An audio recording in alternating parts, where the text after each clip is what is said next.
আমাদের কাছে একটা ঘটনা রয়েছে, যে ঘটনাটা আমি পড়তে চাই। যেহেতু যে ঘটনাটি পাঠিয়েছেন তিনি আসতে পারেননি, আমি তার মতো করেই তার ঘটনাটি পড়ছি। লিখছেন আমাকে চারু। আসসালামু আলাইকুম রাসেল ভাই, আমি চারু। আমি এনাম মেডিকেল কলেজের প্রথম বর্ষের ছাত্রী। আমি মিরপুরে থাকি। আমার প্রোগ্রামে গিয়ে ঘটনাটি বলা সম্ভব হবে না, তাই ইমেইলটি ভালো লাগলে পড়ে শোনাবেন। আমি ভূতাপন আর রেডিও ফুর্তির একজন নিয়মিত শ্রোতা। বেশ কিছুদিন ধরেই লিখবো বলে ভাবছি, সময়ের জন্য হয় না। আমি তখন ক্লাস 6-এ পড়ি। আমার আব্বু চাকরিজীবী হওয়ার কারণে তখন আব্বু ঝিনাইদহতে ট্রান্সফার হয়েছিল এবং সেই সুবাদে আমরা পুরো ফ্যামিলি ওখানে সেটেল করেছিলাম। এবং আমরা দোতলার এক বাসায় ভাড়া উঠলাম। ভাড়াটে হিসেবে আমরা খুবই ভালোই ছিলাম, কারণ বাড়িওয়ালা এখানে থাকতেন না। তারা পুরো পরিবার ঢাকায় স্থায়ী ছিলেন। এইখানে তাদের বাড়ি দেখাশোনা করার জন্য এক চাচা থাকতেন নিচের তলাতেই। শুনেছি তিনি বাড়িওয়ালার দুঃসম্পর্কের ভাই হতেন। সেই সুবাদে আমরা পুরো বাড়িটির ছাদ দখলে রাখতাম। বাড়িটির বর্ণনা আগেই দিয়ে রাখি। বাড়িটি বেশ পুরনো ছিল, চারপাশে অনেক বন জঙ্গল, এবং তার মধ্যে বাড়িটির অবস্থান। আর কিছু চোখে না পড়লেও পাশের আম গাছটি বেশ চোখে লাগতো।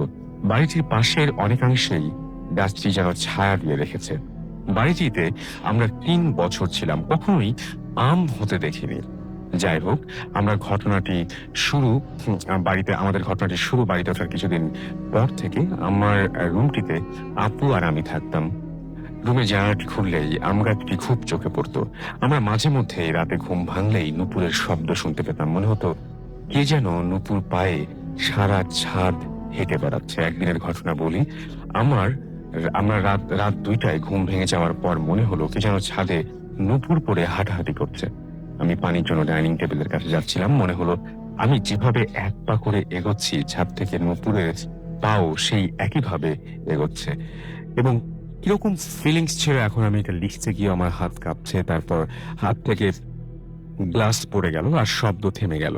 আমি কোনো রকমে গ্লাসটি তুলে খুব তড়িঘড়ি করে রুমের দিকে এগুতেই শব্দ আবার সেভাবে শুরু হয়ে গেল। এবার যেন আমার পাশে পাশে হাত ছিল। দরুদ শরীফ পড়ে খুব জোরে জোরে ওই গরমের ভেতরেও কাঁথা মুড়ি দিয়ে কখন যেন ঘুমিয়ে পড়েছিলাম। সকালে উঠে বিষয়টি বাসায় শেয়ার করার পরেই সবাই বিশ্বাস করলেও তেমন বিবেচনায় আনলো না। ছাদে গিয়ে অনেক দিন খোঁজাখুঁজি করলেও নুপুরের শব্দ হওয়ার মতো কোনো কারণ পাওয়া গেল না। আমাকে রোজ রাতে জমজম কূপের পানি পান করে ঘুমাতে বলল। সেভাবে কিছুদিন ভালোই ছিলাম। ঘটনাটি এখানে শেষ হয়ে গেলেই ভালো হতো। তার বেশ কিছুদিন পর, এই ঘটনা প্রায় ভুলেই গিয়েছিলাম, আমার পরীক্ষা থাকার কারণে রাত জেগে পড়াশোনা করছিলাম। হঠাৎ ইলেকট্রিসিটি চলে যাওয়ার কারণে টেবিল ল্যাম্প জ্বালালাম। মনে হলো জানালাটি খুলে দিলে গরম কম লাগবে। জানালাটি খোলার সাথে সাথে মনে হলো আমার জানালার ঠিক ওপরে নুপুরের শব্দ হচ্ছে। শব্দটি যেন আস্তে আস্তে নিচের দিকে আসছিল। তারপর আমি শরীরের সব শক্তি দিয়ে টেবিলে উঠে আপুকে জাগালাম। আপু একই শব্দ অনুভব করলো। হঠাৎ বাতাসে ল্যাম্পটি টেবিলের ওপর থেকে নিচে ফেলে দিল। টেবিল ল্যাম্পটি বন্ধ হয়ে গেল। নুপুরের শব্দটি যেন আরো গাঢ় রূপ ধারণ করলো। আমি আর আপু দুজনকে জড়িয়ে ধরে চিৎকার করার চেষ্টা করলাম, কিন্তু মুখ দিয়ে কোনো শব্দ বের হচ্ছিল না। নুপুরের শব্দটি যেন জানালা দিয়ে ভেতরে চলে আসলো, তারপর আমাদের খুব কাছে এসে থেমে গেল। 5 থেকে 10 মিনিটের মতন আমরা জড়সড় হয়ে বসে থাকার পরে আমি উঠে টেবিল ল্যাম্পটি নিচ থেকে উঁচিয়ে জ্বালালাম। জানালাটি বন্ধ করার জন্য জানালার কাছে যাওয়ার পর ইচ্ছার বিরুদ্ধেও চোখ গাছের ওপর চলে গেল। যা দেখলাম তা যেন আর কেউ কখনো না দেখে। আম গাছের ডালের ওপর সাদা শাড়ি পরা অনেক বড় চুলের এক মেয়ে গাছের সাথে ঝুলে রয়েছে, এবং তার পায়ে নুপুর পরা ছিল। সে দড়িতে ঝুলছিল, মানে ফাঁসির দড়িতে ঝুলছিল, আর তার এক পা আর এক পায়ের সাথে লেগে নুপুরের শব্দ হচ্ছিল। তারপর কি দেখেছি মনে নেই। সকালে ঘুম ভেঙে নিজেকে বিছানায় আবিষ্কার করি। আমার চারপাশে বাসার সবাই, আপুও ছিল, সবাই জানতে চাইলো আপুকে কি হয়েছিল বলতে বললাম। মানে সবাই জানতে চাইলে আপুকে কি হয়েছিল বলতে বললাম। আমাকে অবাক করে দিয়ে বলল সে রাতে কি হয়েছিল সে কিছুই জানে না। আপনার কি সকালে ঘুম থেকে উঠে দেখে আমি টেবিলের পাশে অজ্ঞান হয়ে পড়ে আছি। আমি তারপর রাতের সব ঘটনা সবাইকে বললাম। সবাইকে বিষয়টি খুব চিন্তার মধ্যে ফেলে দিলে আব্বু বাসার নিচে চাচাকে বিষয়টি বললে তিনি বিষয়টি আমাদের সবাইকে বললেন। 7 বছর আগে যে রুমে আমরা থাকি সেই রুমে এক মেয়েকে তার হাজবেন্ড মার্ডার করে এবং তারপরে ওই আম গাছে ঝুলিয়ে রাখে, এবং তারপর থেকেই ওই রুমে যেই ভাড়াটিয়া আসে সেই ওই মেয়েটিকে দেখতে পায়। ঘটনাটি শুনে সবাই বাড়িটি ছেড়ে দিই। সবকিছু জানার পর আব্বু ছেড়ে দেয়, সবাই সবকিছু জানার পর আব্বুও বাড়িটি ছেড়ে দেয়। তারপর আমি আর কখনো তেমন কিছু ফিল না করলেও এখনো জানালা খোলা অবস্থায় ঘুমাতে পারি না। মনে হয় আবার হয়তো কিছু দেখে ফেলবো। এই ছিল বলে শোনালেন। আপনাদের কারো এই মুহূর্তে যদি জানালা খোলা থাকে, আপনারা হয়তো একটু একটু হলেও ভয় অনুভব করবেন, এবং সেটাই স্বাভাবিক। এবং আশা করছি যে এই ঘটনাটি আপনাদের ভালো লেগেছে। যাই হোক, ঘটনায় আমাদের সাথে একজন অতিথি এই মুহূর্তে আছেন, যিনি বাংলাদেশে খুব অল্প সময়ের জন্য আছেন। তিনি বেসিক্যালি পড়াশোনা করেন মালয়েশিয়াতে, এবং সেখানেই তিনি থাকেন, এবং এখানে ছুটিতে এসেছেন।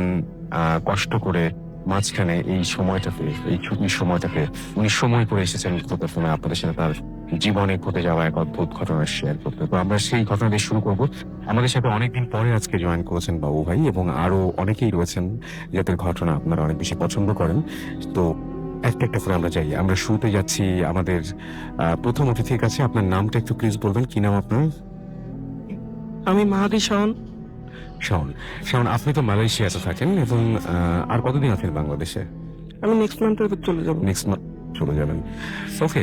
তো খুব অল্প সময়ের জন্য দেশে এসেছেন, তারপরেও কষ্ট করে আমাদের এখানে এসেছেন, এই জন্য আপনাকে অনেক ধন্যবাদ।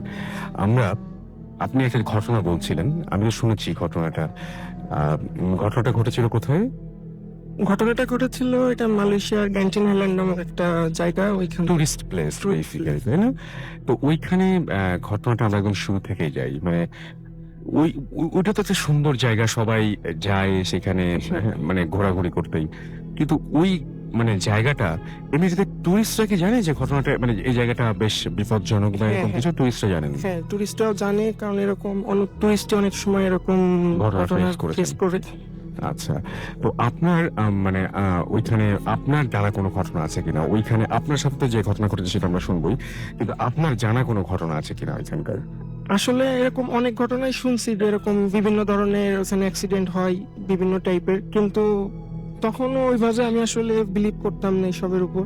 কিন্তু যখন আমার নিজের সঙ্গে হলো তখন তো একটা কি বলবো, আসলে জিনিসটার উপর আসলে শুনি কি হয়েছিল সেদিন। ঘটনাটা হচ্ছে যে 2012 সালের আহ, এপ্রিলের দিকের ঘটনা। যা এরকম আমরা 4 ফ্রেন্ডস একই সময় আমরা ওই ক্যান্টিনের উদ্দেশ্যে মানে হঠাৎ করে গাড়ি নিয়ে বের হয়ে যাই। তা ক্যান্টিন হচ্ছে 6000 ফিট উপরে, সি লেভেলের থেকে অনেক উঁচু, একটা অন্যতম। ওয়েদারটা কেমন ওখানে? ওইখানকার ওয়েদার ধরেন যে আপনি তো জানেনই যে এটা সি লেভেলের থেকে অনেক উপরে হওয়ার কারণে হঠাৎ করে মেঘ, বাতাস, ঝড় বাতাস আর কুয়াশা। আর এটা বেসিক্যালি বিকাল টাইমের পর থেকে রাত্রে একটু বেশি হয় ওয়েদারটা চেঞ্জ। সেরকম আমরা যখন গেছি রওনা দিই তখন 9টা মতো বাজে। তা 10:30-10টার দিকে আমরা তখন ওইখানে যে 6000 ফিট, টোটাল 6000 ফিটের না উঠে 5500 ফিটের দিকে হচ্ছে আপনার এরকম একটা পার্কিং এর জায়গা আছে। তো আমরা ওইখানে গিয়ে হচ্ছে বসি কিছুক্ষণ। তা হঠাৎ করে ওয়েদার চেঞ্জ, এরকম ঠান্ডা বাতাস হঠাৎ করে। তখনও অতটা বাতাস বা রাস্তা ক্লিয়ার ছিল, পরিবেশ ভিজিবিলিটি ভালো ছিল, কিন্তু হঠাৎ করে তখন এরকম কুয়াশা, আমাদের গায়ে গরম পোশাক নাই বলে তখনই আমরা এখান থেকে রিটার্ন করি, যার উপরে যাব না, আমরা মেন সিটিতে ব্যাক করি। এরকম ব্যাক করার টাইমে এই কুয়াশার ভিতরটা যখন আমরা যাচ্ছি তখন আমার পাশে, আমি পেছনে বসে আছি, আমার সামনে 2 ফ্রেন্ড রয়েছে, একজন ড্রাইভ করছে আর একজন বাস সাইডে বসে আছে। আর পেছনে আমার সঙ্গে পাশে যে বসে আছে তো সে তখন এরকম একটা গল্প বলতেছে, এরকম যে আমার হ্যাঁ, গাড়ির ভিতরে আমরা কথা বলতে বলতে হঠাৎ করে একটা প্রসঙ্গে ওরকম, যেহেতু চারপাশে কোনো নির্জন জায়গা, মানে আশেপাশে 10-15 কিলোমিটারের মধ্যে কোনো ইয়ে নাই, আর যেহেতু পাহাড়ি রাস্তা সেহেতু প্রচুর আঁকাবাঁকা আর মানে খুবই রিস্কি রাস্তা আর কি।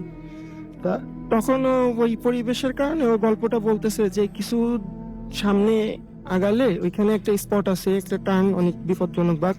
তো কিছুদিন আগে ওইখানে একটা অ্যাক্সিডেন্ট ঘটছিল। তা ও যে রেস্টুরেন্টে পার্ট টাইম কাজ করে ওইখানের ম্যানেজারের সাথে জিনিসটা শুনছে, প্লাস পাশাপাশি পরে ফেসবুকে দেখছে যে ওইখানে কিছুদিন আগে যে অ্যাক্সিডেন্টটা ঘটে, একটা কাপল, চাইনিজ কাপল, ওরা মালয়েশিয়া ওই গ্যান্টিনের থেকে ফিরতেছিল। তা ফেরার পথে হঠাৎ করে ওরা অ্যাক্সিডেন্ট করে। তা স্পট ডেড হয় হচ্ছে যে ড্রাইভ করতেছিল হাজবেন্ড, আর যে মহিলা ওনার ওয়াইফ পাশে বসেছিলেন উনি হসপিটালে যাওয়ার 15-20 মিনিট এরকম পরে হচ্ছে মারা যান। তা মারা যাওয়ার আগ মুহূর্তে ওইখানে যারা স্টাফ ছিল ওদের কাছে উনি এরকম গল্প করে যে ওনাদের অ্যাক্সিডেন্টের কারণটার। তা বলে যে এরকম ওনারা যখন ওই বাসটার কাছাকাছি আসছে হঠাৎ করে ওনার গাড়ির উপর কি যেন একটা পড়ছে। তা স্বাভাবিকই কিছু একটা শব্দ হলে তো ব্যাকের দিকে হচ্ছে নজর যাবে। তা তখন ওরা লুকিং গ্লাসে পেছনের দিকে দেখে যে কুয়াশার মধ্যে দেখতেছে, আর পেছনের যে লাইটের ইয়ে ওতে বোঝা যাচ্ছে যে কুয়াশার মধ্যে কিছু একটা ধরে ঝুলতেছে ওদের পেছন সাইডটা। তো ওই দেখতে গিয়ে ওরা হচ্ছে মানে ওই খাদের দিকে গাড়ি চলে যাচ্ছে বলে হার্ট ব্রেক করে, ওই টাইমে হচ্ছে গাড়িটা হলো পাল্টি নেই নিলে ওই স্পটে হচ্ছে যে ড্রাইভ করতেছিল সে মারা যায়। আর এই যে ওনার ওয়াইফ ছিলেন উনি হসপিটালে যাওয়ার পরে হচ্ছে মারা যাওয়ার আগে মানে এই কথাটা বলে। তো পরবর্তীতে যেহেতু বিপজ্জনক রাস্তা ওইখানে প্রতিটা মোড়ে সিকিউরিটি ক্যামেরা আছে। পরবর্তীতে ওই অ্যাক্সিডেন্টের পরে ক্যামেরার ফুটেজে দেখা গেছে যে ওই গাড়িটা অ্যাক্সিডেন্ট হওয়ার কয়েক সেকেন্ড আগের মুহূর্তে যে ওই যে ফুটেজটা যে গাড়ির পেছনে কুয়াশার মধ্যে যে কিছু একটা ধরে ঝুলতেছে, কিছু একটা ধরে ঝুলতেছে একটু বোঝা যাচ্ছে, অ্যাকচুয়ালি বোঝা যাচ্ছে না যে কি জিনিসটা। এইটা এরকম ফেসবুকে ও তখন এই গল্পটা মাত্র মানে বলছে। তো ওই টাইমে আমাদের গাড়ি চলতেছে আর কিছু দূর পরে এরকম ওই ওই জায়গাটা আসতেছে। তখন হঠাৎ করে আমাদের যে ফ্রেন্ডটা ড্রাইভ করতেছিল ও বাস সাইডে গ্লাসের দিকে তাকায় গেলে যে এটা কি। তার কিছুক্ষণের ভেতরে হঠাৎ করে বলতেছে এটা কি। তা আমরা বাকি তিনজনই তখন বাস সাইডে গ্লাসের দিকে তাকায় দেখি যে ওই কুয়াশা, হালকা কুয়াশা ওই ভেতর দিয়ে মানে একটা ছায়ার মতো, মানে এখন ওইটা হ্যালুসিনেশনের জন্য হয়েছে কি হ্যাঁ, হয়তো আগে ঘটনাটা শুনেছিলেন সেই জন্য হতে পারে, but কিন্তু চারজন দেখেছিলেন? একই সাথে একটা বিষয়ে এটা আসলে একই জিনিস একই জিনিস দেখতেছি। আমি একটু সুবিধা করে দিই আপনার। আপনি বলছিলেন যে আমাদের এখানে কক্সবাজারের একটা ঘটনা ছিল এরকম যে হ্যাঁ। গাড়ির পাশ দিয়ে কোন একটা হ্যাঁ, মানুষ হ্যাঁ, হ্যাঁ। যায় এবং আপনাদের আপনারা এরকম এরকম টাইপের একটা যে ছায়া আমাদের ঠিক গাড়ির সমান্তরাল দিয়ে ওই তালে তালে হচ্ছে ভেসে ভেসে যাচ্ছে। তা আমরা এটা ম্যাক্সিমাম 5-6 সেকেন্ড মতো হলো জাস্ট দেখার সুযোগটা পাইছি, কারণ গাড়ি রানিং এ চারজনই ওইটা দেখতে দেখতে হঠাৎ করে মানে সামনে নজর যায় যে গাড়ি হচ্ছে একদম সোজা ঘাটের দিকে যাচ্ছে।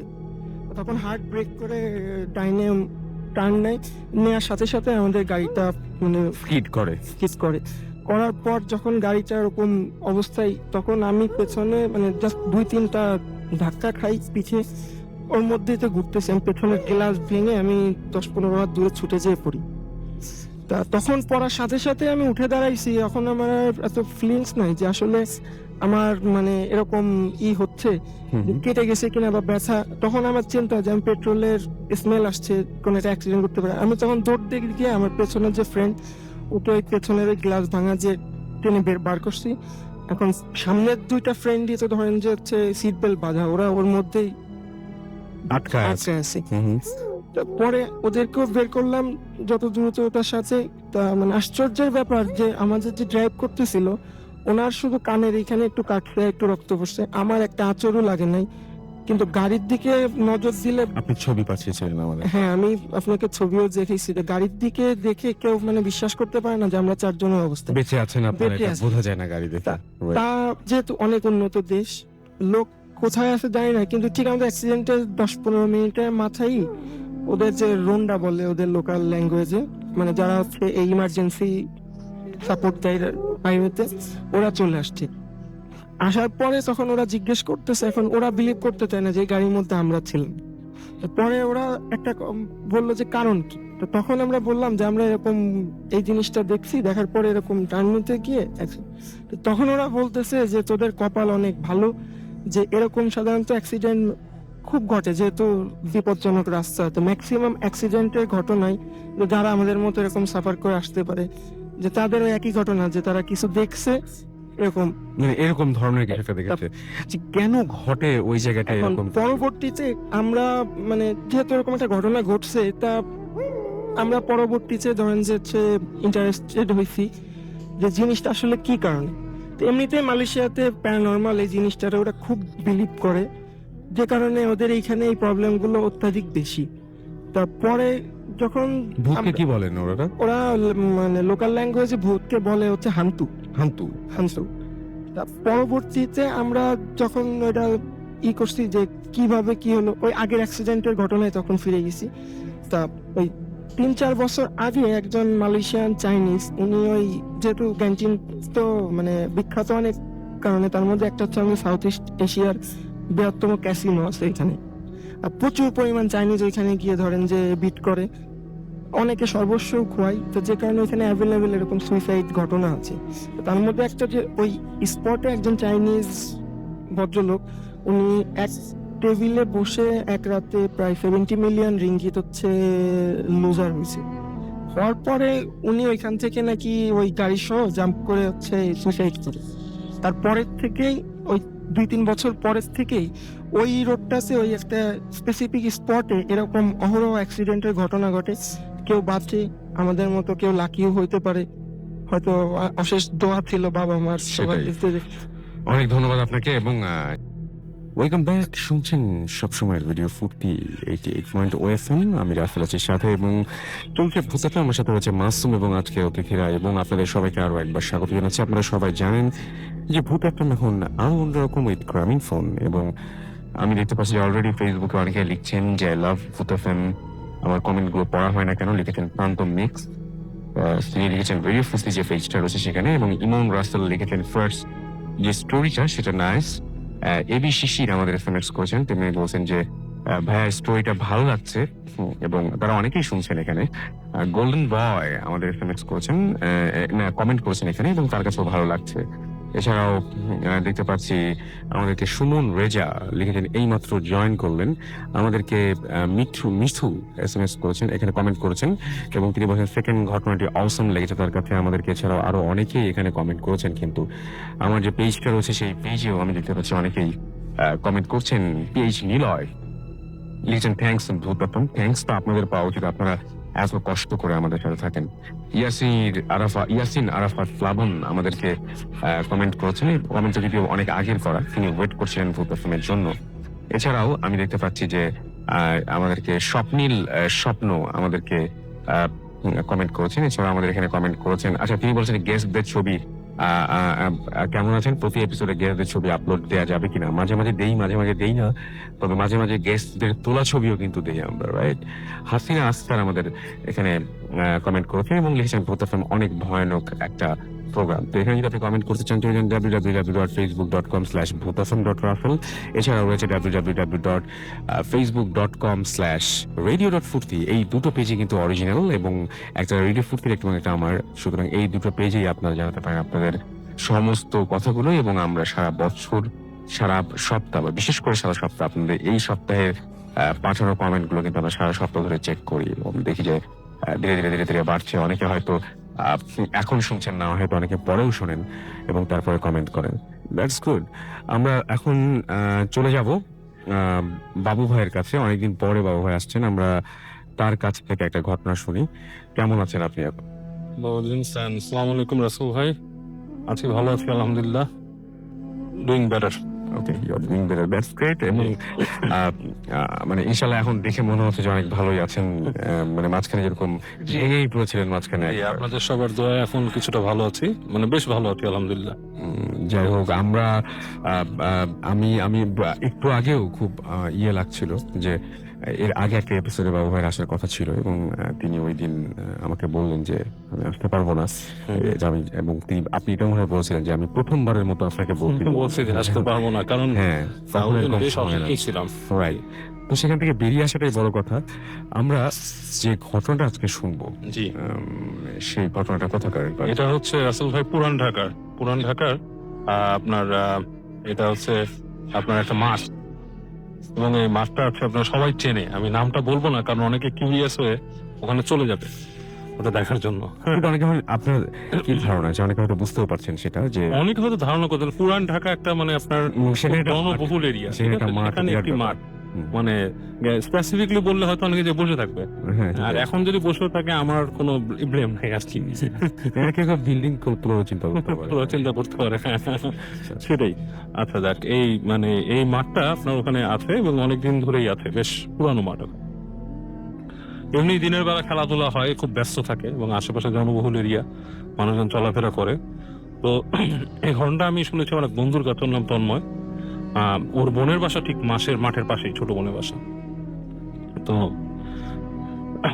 একদিন রাতে ওর বোন ঘুমিয়েছিল রাতে, তো সারা ঘুমানোর পর ভোরের দিকে একটু ঘুম ভাঙে ওর আজানের পর। তখন অলরেডি জাস্ট ফজর আজানটা শেষ হয়েছে আর কি, এরকম একটা সময়। অন্ধকার তখনও, চারিপাশে হালকা আলো ফুটছে আর কি, এরকম একটা সময়। তো ঘুম থেকে উঠে পানি খেতে আসে আর কি, ডাইনিং স্পেস। তো ডাইনিং স্পেসে যখন পানি খেতে আসে, তো পানি খায়, পানি খেয়ে হঠাৎ জানলা দিয়ে ওর চোখ যায় বাইরে। তো অল্প আলোর মধ্যে, হালকা আলোতে দেখতে পায় মাঠের মধ্যে একদল ছেলে ফুটবল খেলতেছে। তো এটা স্বাভাবিক হতেই পারে ভোরবেলা, মানে কিন্তু একটু আর্লি ফর মানে প্লেইং অন দ্য গ্রাউন্ড, একটু আর্লি সময় আর কি খেলার জন্য। তো তারপরেও এটা দেখে যে খেলতেছে, তো পানি খেতে খেতে হঠাৎ ওর চোখটা ভালো মতন পড়ে, মানে প্রথম নজরে যেরকম দেখেছে, পরের নজরে যে যখন দেখে যে যারা খেলছে তাদের মুখ দেখা যাচ্ছে না, মাথা নাই আর কি বলতে গেলে, আচ্ছা, এবং পাও নাই, মানে পায়ের নিচের অংশটাও নাই, কিন্তু ফুটবল জাতীয় কিছু একটা নিয়ে তারা খেলতেছে। তো এটা দেখে তার বুকের মধ্যে ধপ করে উঠে, যেটা ফার্স্ট কি দেখলাম হঠাৎ। তো কিছুক্ষণ এই সিনটা দেখলো সে খেলাধুলা, এবং সে অনেকক্ষণ ধরে তাকাই থাকে। যে যার কথা বলছি আমাদের যে ছোট বোনটা, সে বেশ সাহসী আর কি। আচ্ছা, হ্যাঁ, সে খুব স্ট্রং, মানে সহজে এরকম মানে মচকা যায় না, বা অনেকে আছে ভয় পেয়ে যায়, পাওয়ার মতো না না সেরকম না।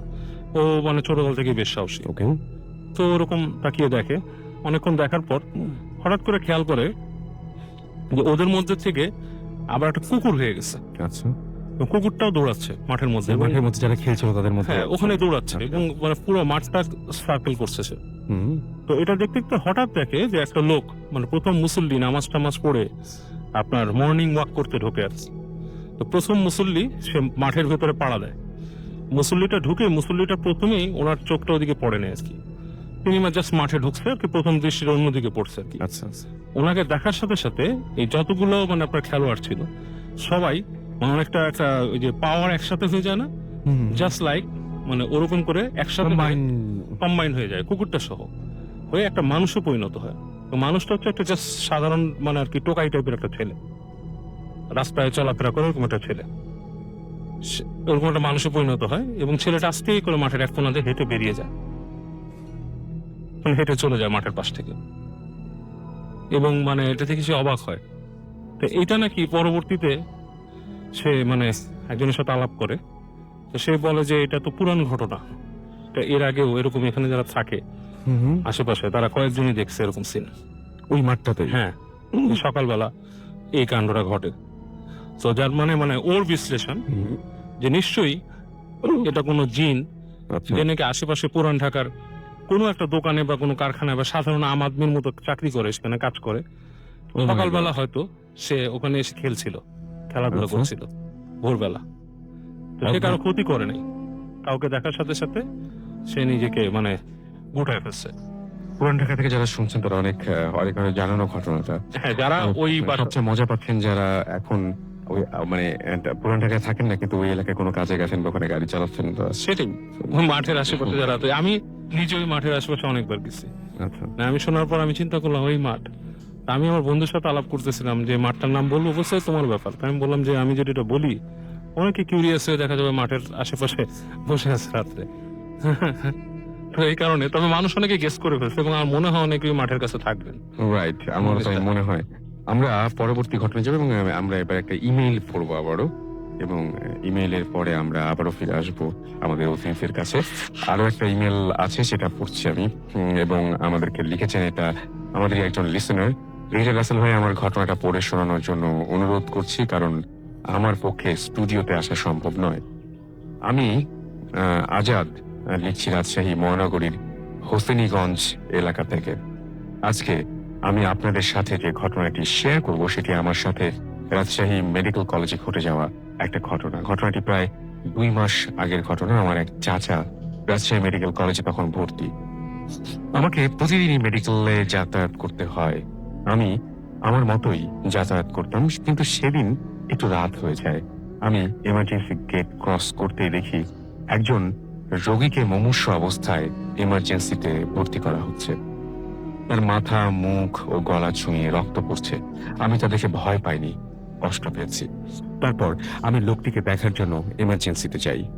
সেখানে ওই লোকটিকে একটি বেডের ওপর রাখা হয়েছে। যারা তাকে নিয়ে এসেছিল তারা হলেন ড্রাইভার, এবং তারা তাকে ওখানে রেখে চলে গেছে। ওইখানে থাকা একটি মহিলা আমাকে এই কথা বলে। তখন লোকটির প্রতি আমার অনেক মায়া হয়, দেখি আমি তার জন্য কিছু করতে পারি কিনা। কিছুক্ষণের মধ্যে একজন বয়স্ক লোক সেখানে আসে। বুঝতে পারছিলাম না লোকটিকে। সেখানে থাকা মহিলাটি বলল উনি ডাক্তার।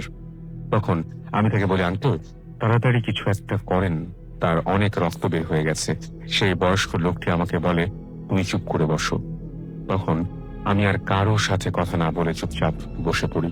হঠাৎ আমার চাচার কথা মনে হয়ে যায়। তখন আমি আমার মোবাইল ফোনটা বের করে দেখি রাত 11:17। আমি কিছুটা অবাক হই, আবার ভাবি হয়তো ঠিকই আছে, আজ আমি অনেক রাতে মেডিকেলে এসেছি, এই ভেবে মনকে সান্ত্বনা দিই। হঠাৎ ইমার্জেন্সি থাকা ওই মহিলা বলে, এই রোগীর গার্জিয়ানকে। তখন আমি কিছু না বুঝেই বলি, আমি গার্ডিয়ান। তখন ওই বয়স্ক আঙ্কেল তার মাথার ব্যান্ডেজ করে তাকে 8 নম্বর ওয়ার্ডে ভর্তি করার নির্দেশনা দেয়।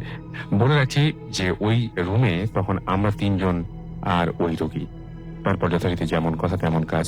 আমার সাথে থাকা মহিলাটি একটি ট্রলিতে তুলে রোগীটিকে আমরা নিয়ে আসি সেই ওয়ার্ডে, এবং সাথে আমিও ছিলাম।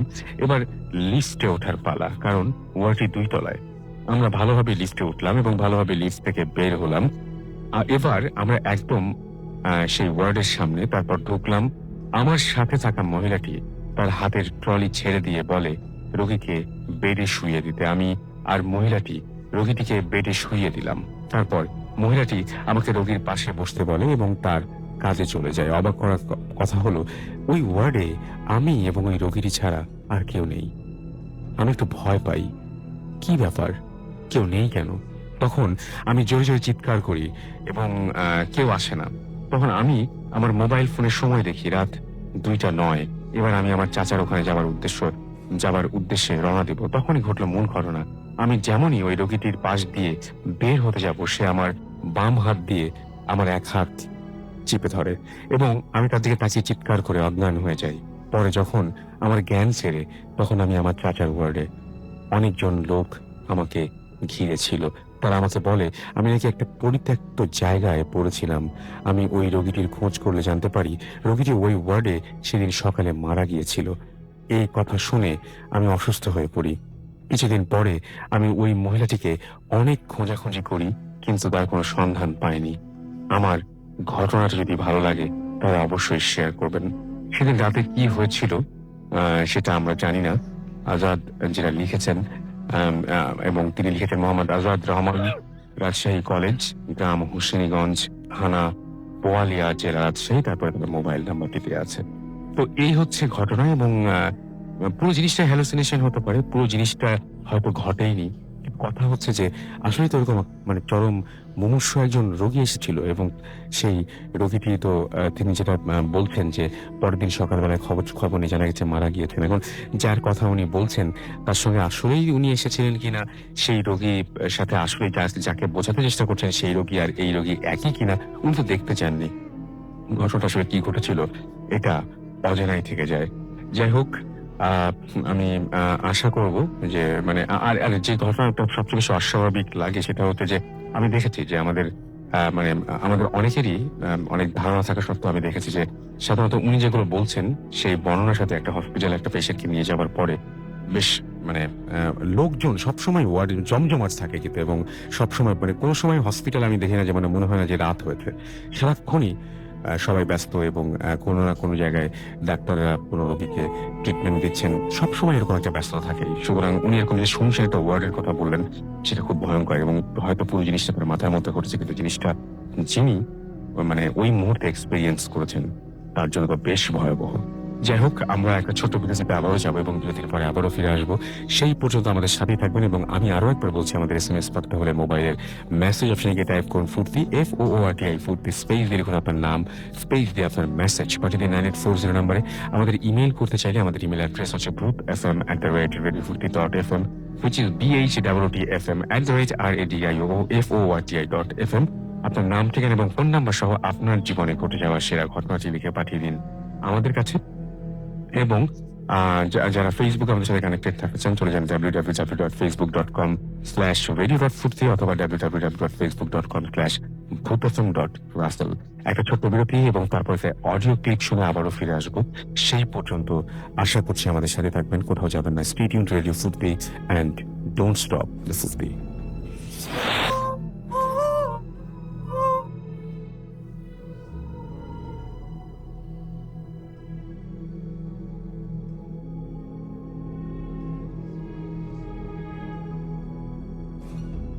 হ্যালো রাসুল ভাই, আমার নাম রুটম।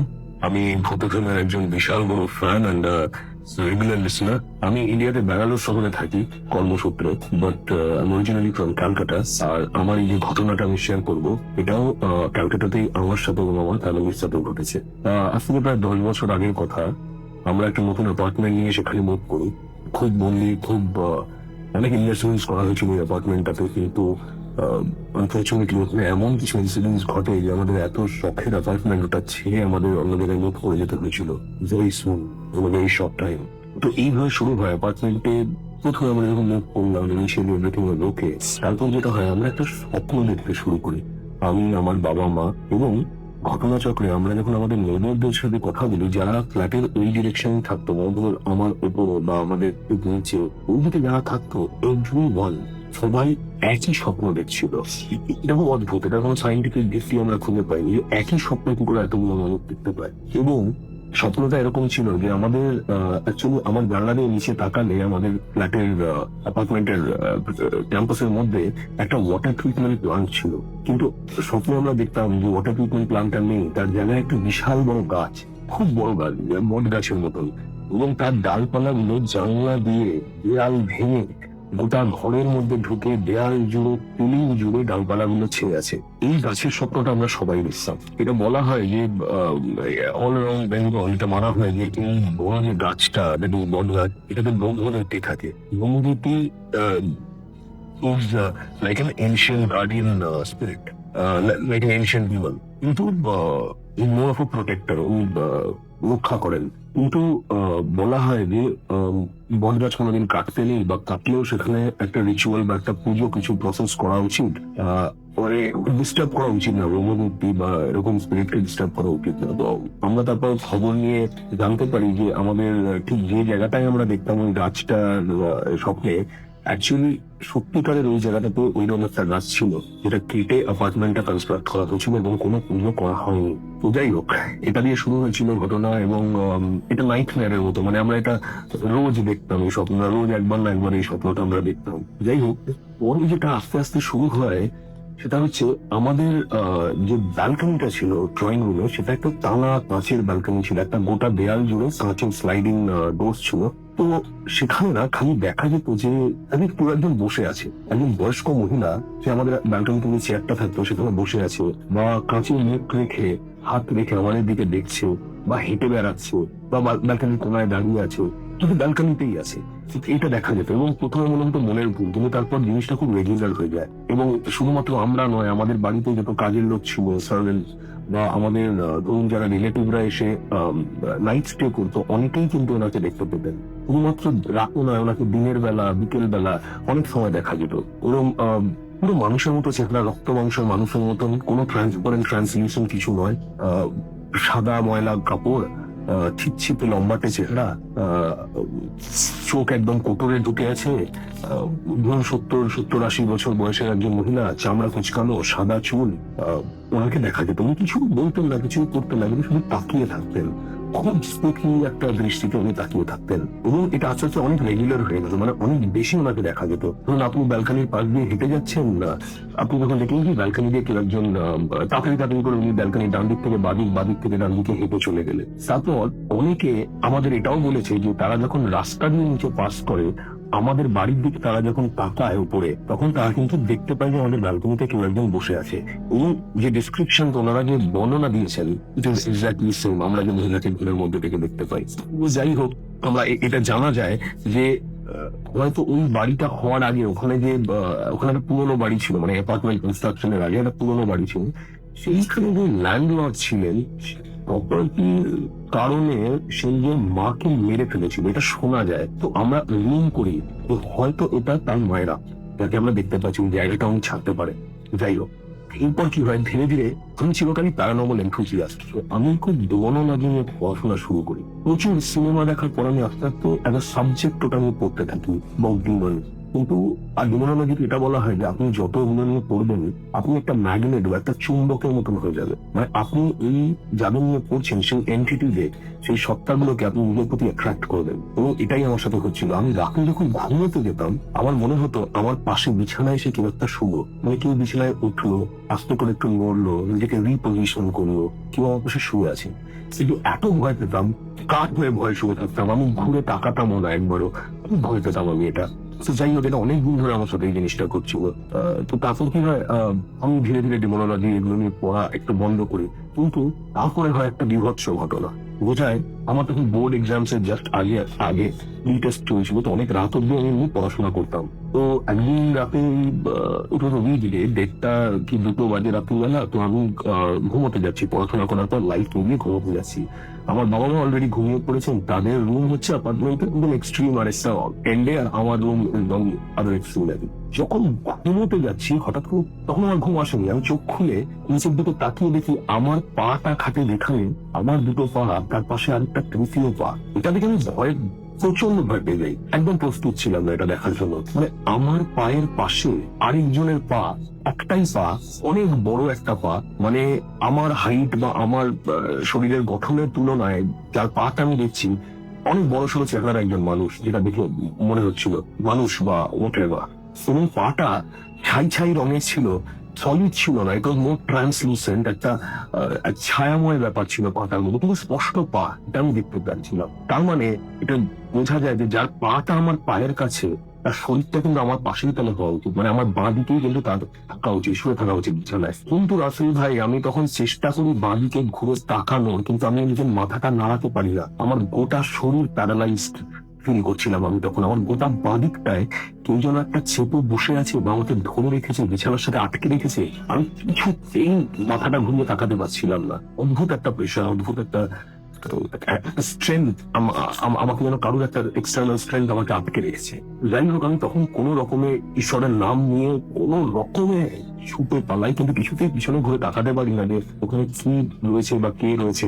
এবং কোনো রকমে আমি বাবা মার ঘরে চলে যাই। এবং আমি আর তারপর থেকে একা শুনি, আমার পরীক্ষার সময় ছিল, তো আমি তারপর থেকে একা একদমই শুনি। এবার কি হয়, আমাদের একজন ফ্যামিলি অ্যাস্ট্রোলজার আছে, উনি একদিন আমাদের বাড়িতে এলেন। উনি স্পিরিচুয়াল গাই, খুব আধ্যাত্মিক মানুষ। উনি বাড়িটাতে ঢুকে বললেন যে এই বাড়িটার বাস্তু ঠিক নয়, এই বাড়িটাতে একটা অদ্ভুত নেগেটিভ এনার্জি বা একটা খারাপ কিছু আছে, তোরা যত শীঘ্রই পারিস এখান থেকে চলে যা, আর যদি নাও যাস জানি এখান থেকে বেশি দিন থাকতে পারবি না। আমাদের খুব দুঃখ হয়, কারণ খুব শখের অ্যাপার্টমেন্ট ছিল, আমাদের খুব মনের মতো সাজিয়েছিল অ্যাপার্টমেন্টটা। তো যাই হোক, এরপর থেকে কি হয়, আমরা দেখতে পারি এই বাড়িটাতে আমাদের সাথে কোনো কিছু ভালো হচ্ছিল না, কোনো সাকসেস আসছিল না।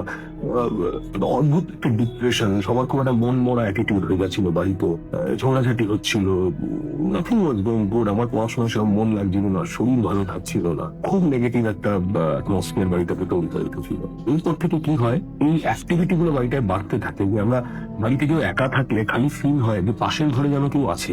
হাঁটা চলার আওয়াজ পাই, রান্নাঘরে বাসন নাড়ার আওয়াজ আসছে, কল খোলার আওয়াজ হচ্ছে, বাথরুমের দরজাটা যেন কেউ বন্ধ করে দিল, ফ্রিজ খোলার আওয়াজ হচ্ছে। এবং এটা একজনের সাথে হলে আমি বুঝলাম এটা ইলিউশন, কিন্তু বা কোন রকমের মনের ভুল, কিন্তু এটা সবার সাথে হচ্ছিল। বাড়িতে যেই একা থাকতো সেই কিন্তু একই জিনিস ফিল করতো। আর আমার মা খুব লজিক্যাল মানুষ, তিনি কখনোই এটা প্যারানর্মাল অ্যাঙ্গেল থেকে ভাবেন না, বা শি ওয়াজ স্ক্যার্ড। তো যাই হোক, উপরে আমরা খুব ভেতরে যাই, আর আমরা ভাবি যে না, বাড়িটা বিক্রি করে আমরা শহরের অন্য একটা দিকে মুভ করে যাবো। তো আমরা বাড়িটা তারপর সেল করে দিই। তো এই ছিল আমার ঘটনা রাসেল ভাই। আমি জানি না ওই বাড়িটার এখন যারা আছে তারা এটা ফিল করছেন কিনা, কারণ আমি এখন অন্য শহরে থাকি। বাট আরেকটা জিনিস হচ্ছে যে আমি এখন অনেক পড়াশোনা করেছিলাম এটা নিয়ে, আমি I try to research on this. আমি একটা কনক্লুড করছি যে এক এক সময় কি হয়, একটা কোনো পার্টিকুলার আত্মা বা একটা কোনো পার্টিকুলার স্পিরিট একটা বাড়িতে বা একটা জায়গায় থাকে না। এক এক সময় এক একটা বাড়ি বা এক একটা জায়গার বাস্তু বা তার ডাইমেনশন, তার ডিরেকশন, জিনিসটা এমন হয় যে সেটা অনেক প্রচুর নেগেটিভ এনার্জিকে সেটা নিজের প্রতি আকর্ষিত করে, তার প্রতি অ্যাট্রাক্টেড হয় প্রচুর নেগেটিভ এনার্জি। তো সেই জন্য আমার যেন মনে হয় বাড়িতে একটা ভোটেজ বা বাড়িতে একটা অদ্ভুত একটা নেগেটিভ এনার্জির হাব তৈরি হয়ে উঠেছিল, সেখানে ব্রহ্মদৈত্যর থাকতে পারে বা ডিমোনোলজিতে আমি যা পড়েছিলাম সেই আত্মাগুলো অ্যাট্রাক্ট হয়ে আসতে পারে, বা ওই যে মহিলার আত্মা সে ছেড়ে যেতে পারছে না জায়গাটা, হয়তো অনেক কিছু। এই ছিল আমার ঘটনা রাসুল ভাই।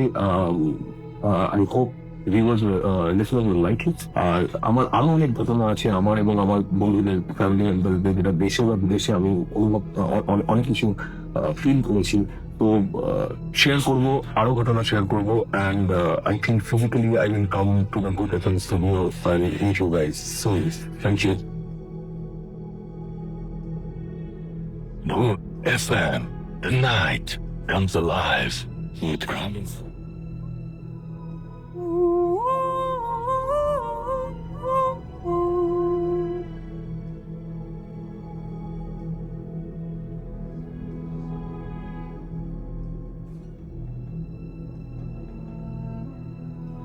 Welcome back. শুনছেন সবসময় রেডিও ফুর্তি আর চলছে ভূত FM।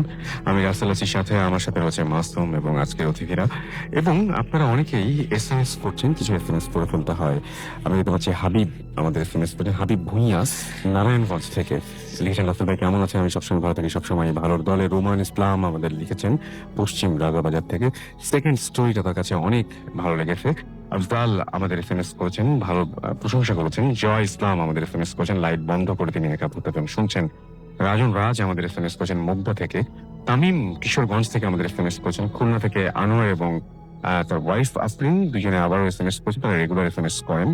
এবং আমাদেরকে এছাড়াও SMS করেছেন অর্পণ এবং লাস্ট যে ঘটনাটা সেটা তার কাছে চরম লেগেছে আমাদেরকে।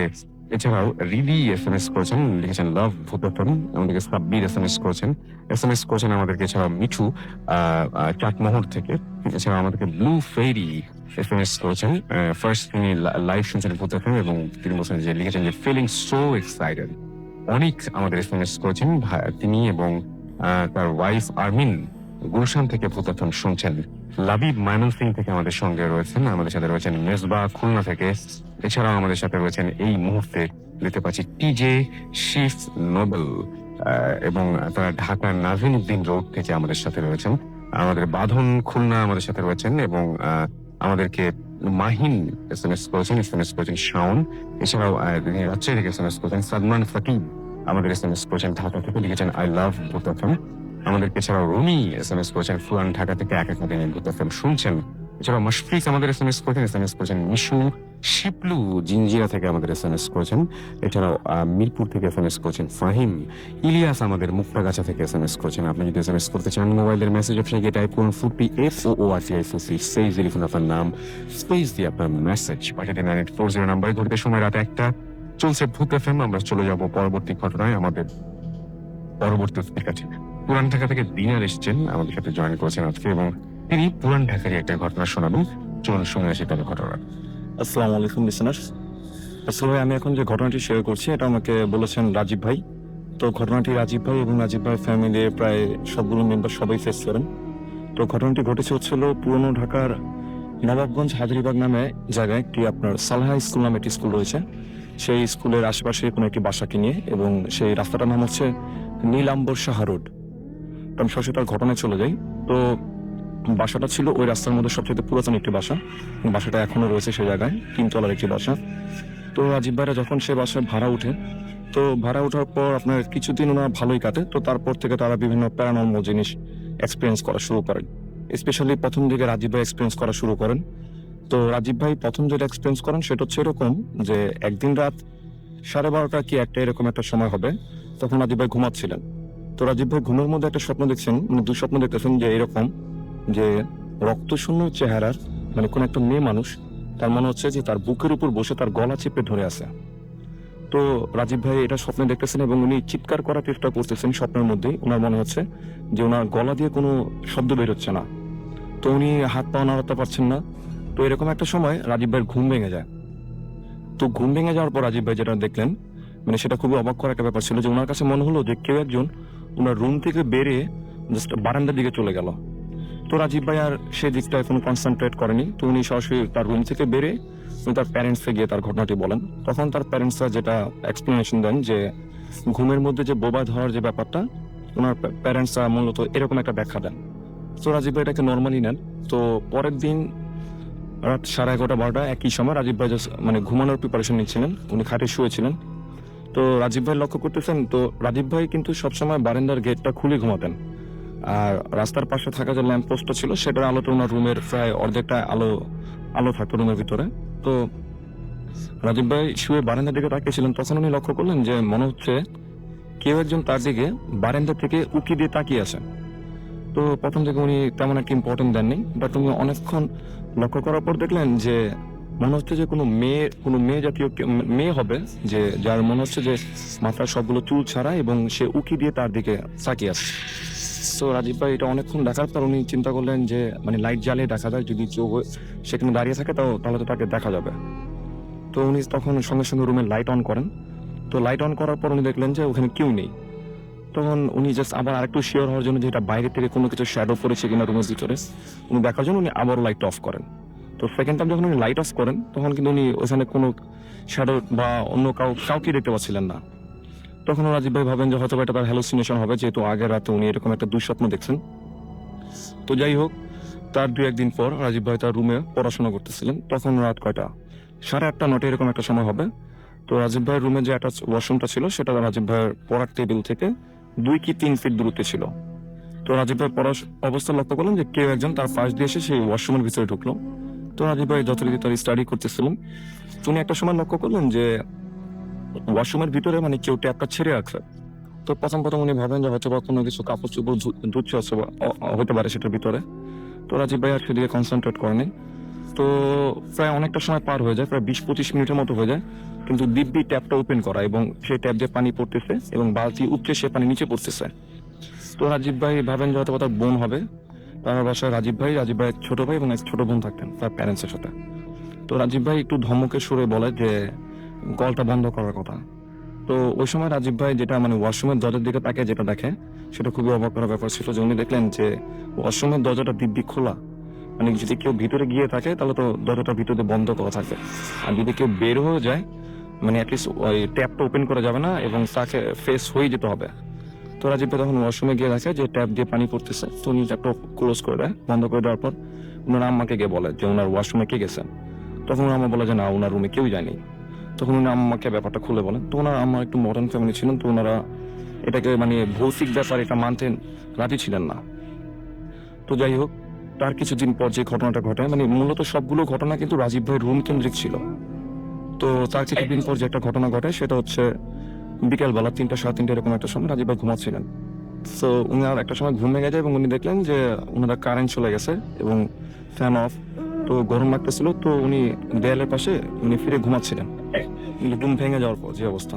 তো উনি তখন ফিল করতেছেন যে ওনার আম্মু ওনাকে বাতাস করতেছেন, যেটা ওনার আম্মু প্রায় করে থাকেন কারেন্ট চলে গেলে। তো রাজীব ভাই আর মুখ ফিরে না দেখে রাজীব ভাই বলে যে ওনার আম্মুকে বলে যে বাতাস করা লাগবে না। তখন ওনার আম্মু যেটা বলে ওনাকে যে তুই ঘুমা, আমি বাতাস করতেছি। তো রাজীব ভাই ঘুমিয়ে পড়ে অ্যাজ ইউজুয়াল। তো রাজীব ভাইয়ের ঘুম ভাঙে প্রায় তখন মাগরিবের আজান দিচ্ছে এরকম একটা সময়। তো রাজীব ভাই ঘুম ভাঙার পর রাজীব ভাই ওয়াশরুমে গিয়ে ফ্রেশ হওয়ার পর উনি যখন ওনার রুম থেকে বের হবেন তখন উনি লক্ষ্য করলেন যেটা যে ওনার রুমের দরজা ভিতর দিয়ে লাগানো ছিল। তো উনি তখন চিন্তা করতে লাগলেন যে উনি মানে বিকালবেলা স্পষ্ট ফিল করতেন যে ওনার আম্মু ওনাকে বাতাস করতেছে এবং ওনার সাথে কথা হয়েছে। তো রাজীব ভাই দরজা খুলে বের হন। তো বের হয়ে প্রথমে ওনার আম্মাকে জিজ্ঞেস করেন যে এরকম বিকেলবেলা কি কারেন্ট গেছিল কিনা। তো ওনার আম্মু যেটা বলে, ওনার আম্মু সবকিছু বলে যে কারেন্ট চলে যাওয়ার পর রাজীব ভাইকে অনেক নক করা হয়, বাট উনি ঘুমিয়েছিলেন তাই উনি আর ওনার রুমে ঢুকতে পারেন নাই বাতাস করার জন্য। তো তখন আর রাজীব ভাই তার আম্মুকে ব্যাপারটা বলে না, যেহেতু তার প্যারেন্টস ব্যাপারগুলোকে বিশ্বাস করতেছিল না। তো তারপরে যে ঘটনাটা রাজীব ভাই আম্মুর সাথে ঘটে সেটা হচ্ছে এরকম যে একদিন রাজীব ভাই যে রুমটা ছিল সেটা রাজীব ভাই আম্মু মাগরিবের কিছুক্ষণ আগে সেই রুমটা গোছাচ্ছিলেন। তো কোশ্চেনের একটা পর্যায়ে রাজীব ভাইয়ের আম্মু যেটা লক্ষ্য করেন যে মনে হচ্ছে বারান্দা থেকে কেউ মানে একটা গঙ্গানির শব্দ আসতেছে। তো আর সাথে হচ্ছে যে যদি মানে খুব মানে গুরুতর ব্যথা বা আহত কোনো মানুষের যেরকম একটা আর্তনাদ হবে ঠিক ওইরকম একটা শব্দ মানে দুইটা একই সাথে ভেসে ভেসে আসতেছে বারান্দা থেকে। তো প্রথম দিকে ওনার আম্মু দিকটা কনসেন্ট্রেট করেন, উনি রুম হাঁটতেছিলেন। তারপর উনি লক্ষ্য করলেন যে শব্দটা মানে আস্তে আস্তে বাড়তেছে, দুইটা শব্দ একসাথে আসতেছে, মানে উইয়ার্ড দুইটা শব্দ। তখন রাজীব ভাই আম্মু একটু ভয় পেয়ে মানে শিওর হওয়ার জন্য উনি বারান্দা যান। তো উনি বারান্দা যাওয়ার সঙ্গে সঙ্গে ওনার কাছে মনে হলো যে কেউ একজন ছিল যে তার আশা দেখেই মানে তার উপস্থিতি দেখেই মানে শব্দগুলো বন্ধ করে দিচ্ছে। তখন রাজীব ভাইয়ের আম্মু একটু বিশ্বাস করা শুরু করলেন। তখন রাজীব ভাই বাবার সাথে ব্যাপারটা শেয়ার করা হয় যে রাজীব ভাই রুমের এই প্রবলেমগুলো নিয়ে। তো ঠিক ওনারা চিন্তা করলেন যে এলাকার কোনো হুজুরকে দিয়ে একটা মিলাদ অথবা অন্য কিছু একটা করবে রুমের মধ্যে। তো তার পরের দিনকার যে ঘটনাটা সেটা রাজীব ভাই ছোট ভাইয়ের সাথে ঘটে। এটা খুবই একটা আজব ঘটনা ছিল। রাজীব ভাই যেটা আমাকে বলেন যে সেদিন রাজীব ভাই বাসা ছিলেন না। তো ওই সময় রাজীব ভাই যে ছোট ভাই ছিল সে ক্লাস 5-6 পড়ে। তো সে রাজীব ভাই রুমে যায় তার বই আনার জন্য। তো সে তাদের বাসায় রাজীব ভাই ছোট ভাই এবং বোন এবং তার প্যারেন্টস, আর কেউ থাকে না, কোনো কাজের মেয়েও ছিল না। তো সে রুমে গিয়ে দেখে যে বারান্দার মধ্যে কেউ একজন বসে আছে এবং পিছন দিক থেকে তাকে দেখা যাচ্ছে তার জামা। তো রাজীব ভাই স্বপ্নের মধ্যে যেরকম মানুষটাকে দেখছিলেন ঠিক ওই রকমই তার ভাইয়ের মুখ থেকে পরে তারা যেটা শুনে, এবং তাকে দেখে মনে হচ্ছে যে সে কিছু একটা করতেছে, ফ্লোরে কিছু একটা লিখতেছে। তো রাজীব ভাই ছোট ভাই যখন জিজ্ঞেস করে যে কে আপনি, তখন মানে এটা জিজ্ঞেস করার পর তার আর কোনো কিছু মনে নেই, সে সেন্সলেস হয়ে যায়। তো তাকে রাজীব ভাই রুম থেকে সেন্সলেস অবস্থা উদ্ধার করার পর যখন তার সেন্স ফেলে তখন সে বলে যে সে একজন মানুষের চেহারা দিতে পায়, একজন মেয়ে মানুষের, যাকে দেখে মনে হচ্ছে যে গায়ে কোনো রক্ত নেই এবং রক্তশূন্য একটা চেহারার মতো, এবং যাকে সে এর আগে কোনোদিনও এই বাসায় দেখে নাই। তো এই ঘটনাটা তারা এলাকার এক হুজুরকে বলেন। এই ঘটনাগুলো এলাকার সবাই জানেন। তো এলাকার একজন হুজুর এসে তাদেরকে বলেন যেটা যে আপনারা যত তাড়াতাড়ি সম্ভব বাসাটা চেঞ্জ করেন, আর চেঞ্জ করার আগ পর্যন্ত মানে যতটুকু সম্ভব আমরা এই রুমটাকে ব্যবহার করা থেকে বিরত থাকার সাজেশন দিয়ে যাই ও হুজুর। তো এর মাঝখানে অনেকদিন ওনাদের চলে যায়, কোনো প্রবলেম ফেস হয় না, কিছু আমল দিয়ে যায় ওনাদের। তো এর মাঝখানে যেটা ঘটে যে রাজীব ভাইয়ের এক আঙ্কেল ছিলেন চিটাগং, ওনার অসুস্থতার কারণে ওনার আম্মু আর ওনার ছোট ভাই ছোট বোন ওনার সবাই চিটাগং চলে যায়। তো বাসায় রাজীব ভাই আর রাজীব ভাইয়ের বাবা ছিলেন। তো একটা সময় রাজীব ভাই বাসায় পড়াশোনা করতেছিলেন, তখন রাজীব ভাইয়ের বাবা রাজীব ভাইকে যেটা বলেন যে তাহাজ্জুদের নামাজের সময় যাতে ওনাকে ডেকে দেয়। তো রাজীব ভাই পড়াশোনা করা একটা অবস্থা, উনি তার বাবাকে ডেকে দেন তাহাজ্জুদের নামাজের জন্য। তো রাজীব ভাই তার বাবাকে ডেকে দিয়েছে, উনি রুমে শুয়ে পড়েন। তো শুয়ে পড়ার পর রাজীব ভাইয়ের মানে পাটা মানে খাটটা ছিল, রুমের বেডটা ছিল পশ্চিম দিকে। তো উনি শুলে ওনার পাটা থাকতো সবসময় বারান্দার দিকে। তো উনি বারান্দার দিকে লক্ষ্য করে দেখলেন যে কেউ একজন সেখানে দাঁড়িয়ে আছে। এটা কিন্তু রাজীব ভাই স্পষ্ট দেখতেছেন, এবং উনি মানে মানে দেখতেছিলেন, উনি সাউন্ড টাউন্ড কিছু করতেছিলেন, কিন্তু মোটামুটি ওনারা ইউজ টু হয়ে গেছিলেন ব্যাপারটার সাথে। তো রাজীব ভাই ওটা দেখার পর জাস্ট কাঁথা মুড়ি দিয়ে শুয়ে পড়েন, এবং উনি মানে জাস্ট বোঝানোর চেষ্টা করছেন যে আসলে এটা কিছুই না, তার ভুল বা তার কোনো হ্যালুসিনেশন। বাট রাজীব ভাইয়ের সম্পূর্ণ মানে কনসেন্ট্রেশনটা ওই দিকে ছিল যে বারান্দা ওটা কে। তো একটা সময় রাজীব ভাই যেটা লক্ষ্য করলেন যে রেগে গিয়ে যদি কেউ ফ্লোরের এক পাশ থেকে যদি আরেক পাশে হেঁটে যায় যেরকম শব্দ করে, ঠিক ওই রকম শব্দ করে মনে হচ্ছে কেউ একজন হেঁটে তার নিকট আসতেছে। তো একটা সময় রাজীব ভাই যেটা ফিল করলেন যে মনে হচ্ছে যে কেউ একজন তার উপরে বসে, যেটা রাসেল ভাই উনি স্বপ্নতে দেখছিলেন, যে মনে হচ্ছে এটা এবার রিয়েলিটি তার সাথে ঘটতেছে, যে কেউ একজন তার উপরে বসে তার গলা চেপে ধরে আছে, এবং যেটা তিনি স্বপ্নতে দেখেছিলেন। তো উনি খুব মানে সাউন্ড করার চেষ্টা করতেছে, বাট ওনার মনে হচ্ছে যে উনি সাউন্ড ঠিকই করতেছেন, বাট ওনার মুখ দিয়ে কোনো সাউন্ড বেরোচ্ছে না। তো এরকম একটা সময় ওনার ধস্তাধস্তি শব্দ শুনে রাজীব ভাইয়ের বাবা যিনি ছিলেন পাশের রুমে নামাজ পড়তেছিলেন, তো উনি সঙ্গে সঙ্গে এই রুমে চলে আসেন। তো রাজীব ভাইয়ের বাবা রুমে ঢোকার পর উনি যেটা দেখেন, আঙ্কেল স্পষ্ট যেটা দেখেন যে ওনার রুম থেকে কেউ একজন বের হয়ে বারান্দার দিকে চলে গেল। এটা রাজীব ভাইয়ের বাবা নিজে দেখেন, এবং রাজীব ভাই যেটা বলেন যে মানে উনি স্বপ্নে যেরকম জিনিসটা ফেস করছিলেন এবার তার সাথে রিয়েলিটি ওই জিনিসটা ঘটে। তো এই ঘটনাগুলো ঘটার পর রাজীব ভাই যে আম্মু ছিল, তো উনি সেই বাসার 3 তলার একজন ভাড়াটিয়া ছিল, তারা মূলত এই বাসার সবচেয়ে পুরাতন ভাড়াটিয়া। তো তাদের সাথে ব্যাপারটা শেয়ার করে। তো ওই ভদ্র মহিলা একটা ঘটনা বলে যে আপনারা তো এটা এখন দেখলেন, আমি তো এটা অনেক আগে থেকে দেখতেছি। এবং ভদ্র মহিলা বলে যে যখন ওনার বিয়ে হওয়ার পর উনি এই বাসায় আসেন, তো ঠিক তার কিছুদিন পর উনি একদিন মানে 3 তলা যে টয়লেটটা ছিল, কমন টয়লেট ছিল, তো উনি টয়লেটে যাওয়ার জন্য রুম থেকে বের হন।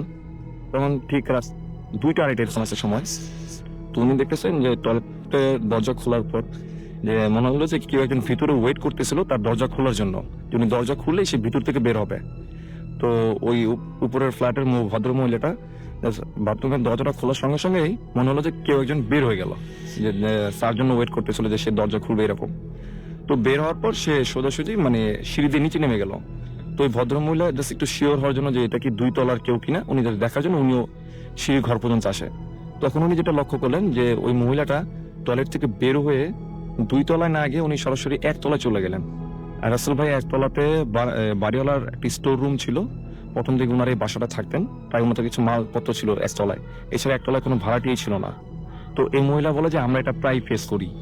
তো পরবর্তীতে ওনারা যেটা জানে, বাড়িওয়ালার সাথে কথা বলে যে উনি এই বাসাটা একটা হিন্দু ফ্যামিলির থেকে কিনে নেন এবং সেটা প্রায় যুদ্ধেরও কিছু আগের করা বাসাটা। তো উনি যেটা বলেন যে একটা হিন্দু ফ্যামিলি ছিল, সেই ফ্যামিলির এক মেয়েকে আপনার লিবারেশন ওয়ারের সময় খুব পাশবিক নির্যাতন করে তাকে মেরে ফেলা হয় ওই রুমটাতে, যে রুমটাতে রাজীব ভাই থাকছেন, উনি নিজে থাকতেছেন। আর এর মাঝখানে একটা ঘটনা ঘটে যে রাজীব ভাইয়ের একজন কাজিন আসে তাদের বাসায়। তো বাসায় এসে থেকে যাওয়ার পর উনি তাদেরকে মানে ফোনে বলে যে যাতে ওনারা বাসাটা চেঞ্জ করে ফেলে, এবং রাসেল ভাই এই ঘটনাগুলো কিন্তু ওই এলাকার প্রায় সবাই জানে।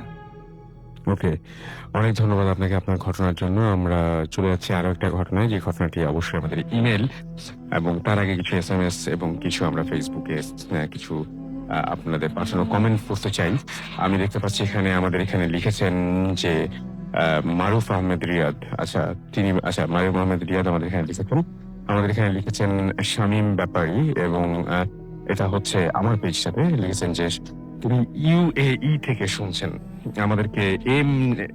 AMD জাহিদ স্বামী লিখেছেন রিয়েল পেজ। অবশ্যই আপনার SMS পড়ছি, যেহেতু আপনার কমেন্ট পড়ছি, যেহেতু এটা অবশ্যই রিয়েল পেজ, এবং যে দুটো রিয়েল পেজ থেকে কমেন্ট পড়া হয় সে দুটো রিয়েল পেজ ছাড়া বাকি সবগুলো পেজ থেকে বের হয়ে এসে আপনারা এখানে জয়েন করবেন, সেটাই আমরা আশা করব। আমাদেরকে কষ্টনীর প্রহর লিখেছেন যে ভাইয়া কিভাবে বুঝবো এটা রিয়েল ভূত FM? আমি তো বললামই, আপনার কমেন্ট পড়া হচ্ছে মানে এটা রিয়েল। আমাদেরকে এছাড়াও দেখতে পাচ্ছি যে আমাদেরকে লিখেছেন অঙ্কুর এখানে যে আজকে প্রথম তিনি লাইভ শুনছেন এবং লাইভ শুনে তার কাছে খুব ভালো লাগছে। আমাদেরকে আদিল আহসান লিখেছেন যে গ্রামের বিলের মধ্যে মাছ ধরার ঘটনা তার কাছে অনেক বেশি ভালো লাগে। আমরা যে ঘটনাগুলো পড়েছিলাম তার মধ্যে এখনো পর্যন্ত বোধহয় আসলে মানে গ্রামের ঘটনা আপনারা আমি শুনিনি, তবে মফস্বলের ঘটনা কিন্তু হয়েছে, এবং আশা করছি গ্রামের একটা ঘটনা পাবো। যে দেখা যাক আজকে কোন কোন ঘটনা থাকে। এবং আমাদেরকে এখানে আরো অনেকে কমেন্ট করেছেন। সুরাইয়া আখতার আমাদের কমেন্ট করেছেন, ভালো লাগছে তাই লিখেছেন। আর এছাড়াও দেখতে পাচ্ছি যে আরো অনেকে লিখেছেন যে সুমন মিঠু লিখেছেন ভূত FM শুনছেন তিনি মিটফোর্ড ঢাকা থেকে, মিটফোর্ড পেজ থেকে পড়ছি আমি। আকাশ প্রসাদ সাহা লিখেছেন আই লাভ ইট আমাদেরকে। এছাড়াও লিখেছেন তানভীর ফাহিন এখানে কমেন্ট করেছেন প্রান্ত সাহা কমেন্ট করেছেন আমাদের এখানে, লিঙ্কিন আসাদ। এছাড়া আমাদের এখানে আরো অনেকে কমেন্ট করেছেন। আপনি যদি আমাদের এখানে জয়েন করতে চান চলে যান www.facebook.com/radio.furti অথবা www.facebook.com/bhootfm.raffle। লাইক দিয়ে কমেন্ট করুন, জানিয়ে দিন আপনাদের কোন ধরনের ঘটনা বেশি ভালো লাগে, কোন ধরনের ঘটনা হলে আপনারা আরো অনেক বেশি উপভোগ করবেন, এবং কোন ধরনের ঘটনাগুলো আপনাদের ভালো লাগে না সেটা অবশ্যই জানাবেন আমাদেরকে। এবং আমি এখন ঘটনায় যাচ্ছি, তার আগে জানিয়ে দিই যদি আমাদের ইমেল করতে চান আমাদের ইমেল অ্যাড্রেস হচ্ছে bhootfm@radio.furti.fm, which is BHWTFM@RADIOFORT.FM। আপনার নাম, ঠিকানা এবং ফোন নাম্বার সহ আপনার জীবনে ঘটে যাওয়া সেরা ঘটনাগুলো পাঠিয়ে দিন আমাদের কাছে, আপনার জানা ঘটনাগুলো পাঠিয়ে দিন আমাদের কাছে। ঠিক সেরকমই একটা ঘটনা যেটা আমাদের একজন লিসনার পাঠিয়েছেন, তার ঘটনা পড়ছি। আসসালামু আলাইকুম রাসেল ভাই, আমি রবিন টাঙ্গাইলের ভুয়াপুর থেকে লিখছি। এবং তারপর তিনি মোবাইল নাম্বারটি দিয়েছেন, সেটা আমি পড়ছি না। এবং তারপর তিনি লিখছেন আমি ভূত FM রেগুলার শুনি, এই ঘটনাটা পড়ে শোনালে খুশি হব। তার আগে বলি আমাদের সাথে প্রথম অতিথি জয়েন করেছিলেন, তার সমস্ত বন্ধুরা মালয়েশিয়া থেকে ফুর্তি অ্যাপ ইউজ করে 50 জন একসাথে শুনছেন। একটু আগে তিনি বলছিলেন আমার, যেহেতু আপনারা সবাই শুনছেন আপনাদেরকে অনেক থ্যাঙ্কস। দেশের বাইরে আছেন আপনারা এবং সবসময় দেশটা অনেক মিস করেন জানি, এবং দেশকে মিস করেন, এবং ভূত FM মিস করবেন না, একেবারে মিস করবেন না, কারণ ভূত FM রেগুলার আপনাকে শুনতে হবে আমাদেরকে। এছাড়াও দেখতে পাচ্ছি যে এখানে অনেকেই দেশের বাইরে থেকে কিন্তু কমেন্ট করছেন ফেসবুকে, ভালো লাগে, অনেক বেশি ভালো লাগে। এবং আমরা জানি যে আপনাদের কাছেই বলতে শুনি যে যখন দেশের বাইরে কেউ থাকে তখন বোঝা যায় আসলে যে দেশের বাইরে থেকে দেশটাকে কত বেশি মিস করে, আমরা মিস করতে হয় আর কি। যাই হোক, আমাদেরকে এখানে লিখছেন যে আসসালামু আলাইকুম রাসেল ভাই, আমি রবিন টাঙ্গাইলের ভুয়াপুর থেকে লিখছি। এবং তিনি লিখেছেন, আমি ভূত এফএমের রেগুলার শুনি, এই ঘটনাটা পড়ে শোনালে খুশি হব। আমি আগেই বলছি, এটা আমার নিজের কোনো ঘটনা না, আমাদের বাড়ি গ্রামের সাইডে, এবং ঘটনাটা আমার সম্পর্কে কাকা হন তার সাথে ঘটে যাওয়া একটা ঘটনা। এই ঘটনা 2013 সালের। এই ঘটনার কারণে তিনি মানে জেলে পেশায় ছিলেন এবং সেটা ছেড়ে হাট বাজারে সবজি বিক্রি করেন। এখন তিনি পেশায় তখন জেলে। সো তার কাজ হলো মাছ ধরা, এবং বর্ষাকালে তিনি ব্যস্ত থাকেন মাছ ধরা নিয়ে। এ কারণে সে বর্ষার সময় বেশিরভাগ সময় রাতে মাছ ধরতে বিলে থাকতে হয়, এবং বিলে যেতে তার নৌকা আর মাছ ধরার জিনিসপত্র নিয়ে যেতে হয়। সারা রাত মাছ ধরে সকালে মাছ বিক্রি করতে হাট বাজারে যেতেন তিনি। এবং ঘটনা ফার্স্ট দিন প্রতিদিনের মতো সেই দিন রাতেও তিনি মাছ ধরতে বিলে যান, এবং বিলে জাল ফেলে তিনি রাখেন, এবং আনুমানিক রাত 11টা থেকে 12টার সময় তার ঘুম আসে। তো একটু সময়ের জন্য তিনি ঘুমিয়ে যান, এবং 2-3 ঘুমের পরে তিনি উঠে জাল তুলে মাছ ধরতেন। যখন তিনি ঘুমান তখন স্বপ্ন দেখেন যে 15 থেকে 20টা প্রায় প্রাণী তাকে ধাওয়া করছে, এবং প্রাণীগুলো দেখতে অনেকটা হাফ মানুষের মতো এবং হাফ শিয়ালের মতো, মাথাচার শিয়ালের মতো অনেকটা তাদের। ফার্স্ট রাতে এতটুকুই দেখেন তিনি। সো সেই এতে কিছু মনে হয়নি তার। সেকেন্ড রাতের ঘটনা যেটা, সেটা হচ্ছে জাল ফেলে যখন তিনি ঘুমান তখন দেখতে পান যে ওই প্রাণীগুলো চারিদিকে তাকে ঘিরে রেখেছে, এবং শেয়ালের মতো করে যারা দেখে শেয়ালের মতো, এবং তাকে শেয়ালের মতো করে মানে তারা ডাকছে মাঝে মাঝে। তখন সে রাতে তিনি ভয় পান এবং ঘুম থেকে উঠে পড়েন। পরের দিনের ঘটনা, এবং প্রতিদিনের মতো তিনি সেই একইভাবে ঘুমিয়েছেন, এবং রাতে তিনি আবার দেখেন যে আগের চাইতে আরো 15-20টা প্রাণী তার চারিদিকে ঘিরে মানে তার শরীরে কামড় দিচ্ছে। এটা দেখে তিনি ভয় পেয়ে উঠে পড়েন, এবং উঠে যা দেখেন তা দেখার জন্য তিনি একেবারে প্রস্তুত ছিলেন না। তিনি দেখেন যে প্রাণীগুলো নৌকার ওপর থেকে কামড় দিচ্ছে তাকে, এবং নৌকার উপরে, এবং সে তাকে কামড় দিচ্ছে অনবরত। তখন তিনি চিৎকার করতে থাকেন, এবং তার চিৎকারে আশেপাশের লোকজন যারা মাছ ধরছিল তারা এগিয়ে আসেন, এবং এগিয়ে এসে দেখেন সে অজ্ঞান হয়ে নৌকায় পড়ে আছে, আর সারা শরীরে কামড়ের দাগ, এবং ওখান থেকে রক্ত বের হচ্ছিল সেই মুহূর্তে। তখন থেকে তাকে সঙ্গে সঙ্গে বাসায় নিয়ে যাওয়া হয়, এবং গ্রামের ডাক্তার তাকে দেখেন, এবং ট্রিটমেন্ট করানোর পরে তাকে পরে কবিরাজও দেখানো হয়, এবং একটা সময় তিনি সুস্থ হন। কিন্তু সুস্থ হওয়ার পরে তিনি আর কোনোদিন মাছ ধরার পেশায় ফিরে যাননি। খুব অদ্ভুত ব্যাপার যে স্বপ্নটা তিনি কয়েক রাত ধরে দেখছিলেন, সেই স্বপ্নের হুবহু ঘটনা ঘটলো। যদি ঘটনাটা পুরোপুরি মাথার মধ্যে ঘটতো, তাহলে আশেপাশে যে সমস্ত জেলেরা ছিলেন তারা এসে ওই কামড়ের দাগগুলো দেখতে পেতেন না। সুতরাং এরকম একটা ভয়ঙ্কর ঘটনা হয়তো আসলে তার সাথে ঘটেছিল। এই ছিল ঘটনা, এবং আশা করছি আপনাদের সবার ভালো লেগেছে। আমরা আবারও একটা বিরতিতে যাবো, এবং বিরতির পরে আবারও ফিরে আসবো। সেই পর্যন্ত আশা করছি আমাদের সঙ্গে থাকবেন। স্টে টিউন টু রেডিও ফুর্তি অ্যান্ড ডোন্ট স্টপ দ্য ফুর্তি। ফিরে আসছি একটা বিরতির পরে।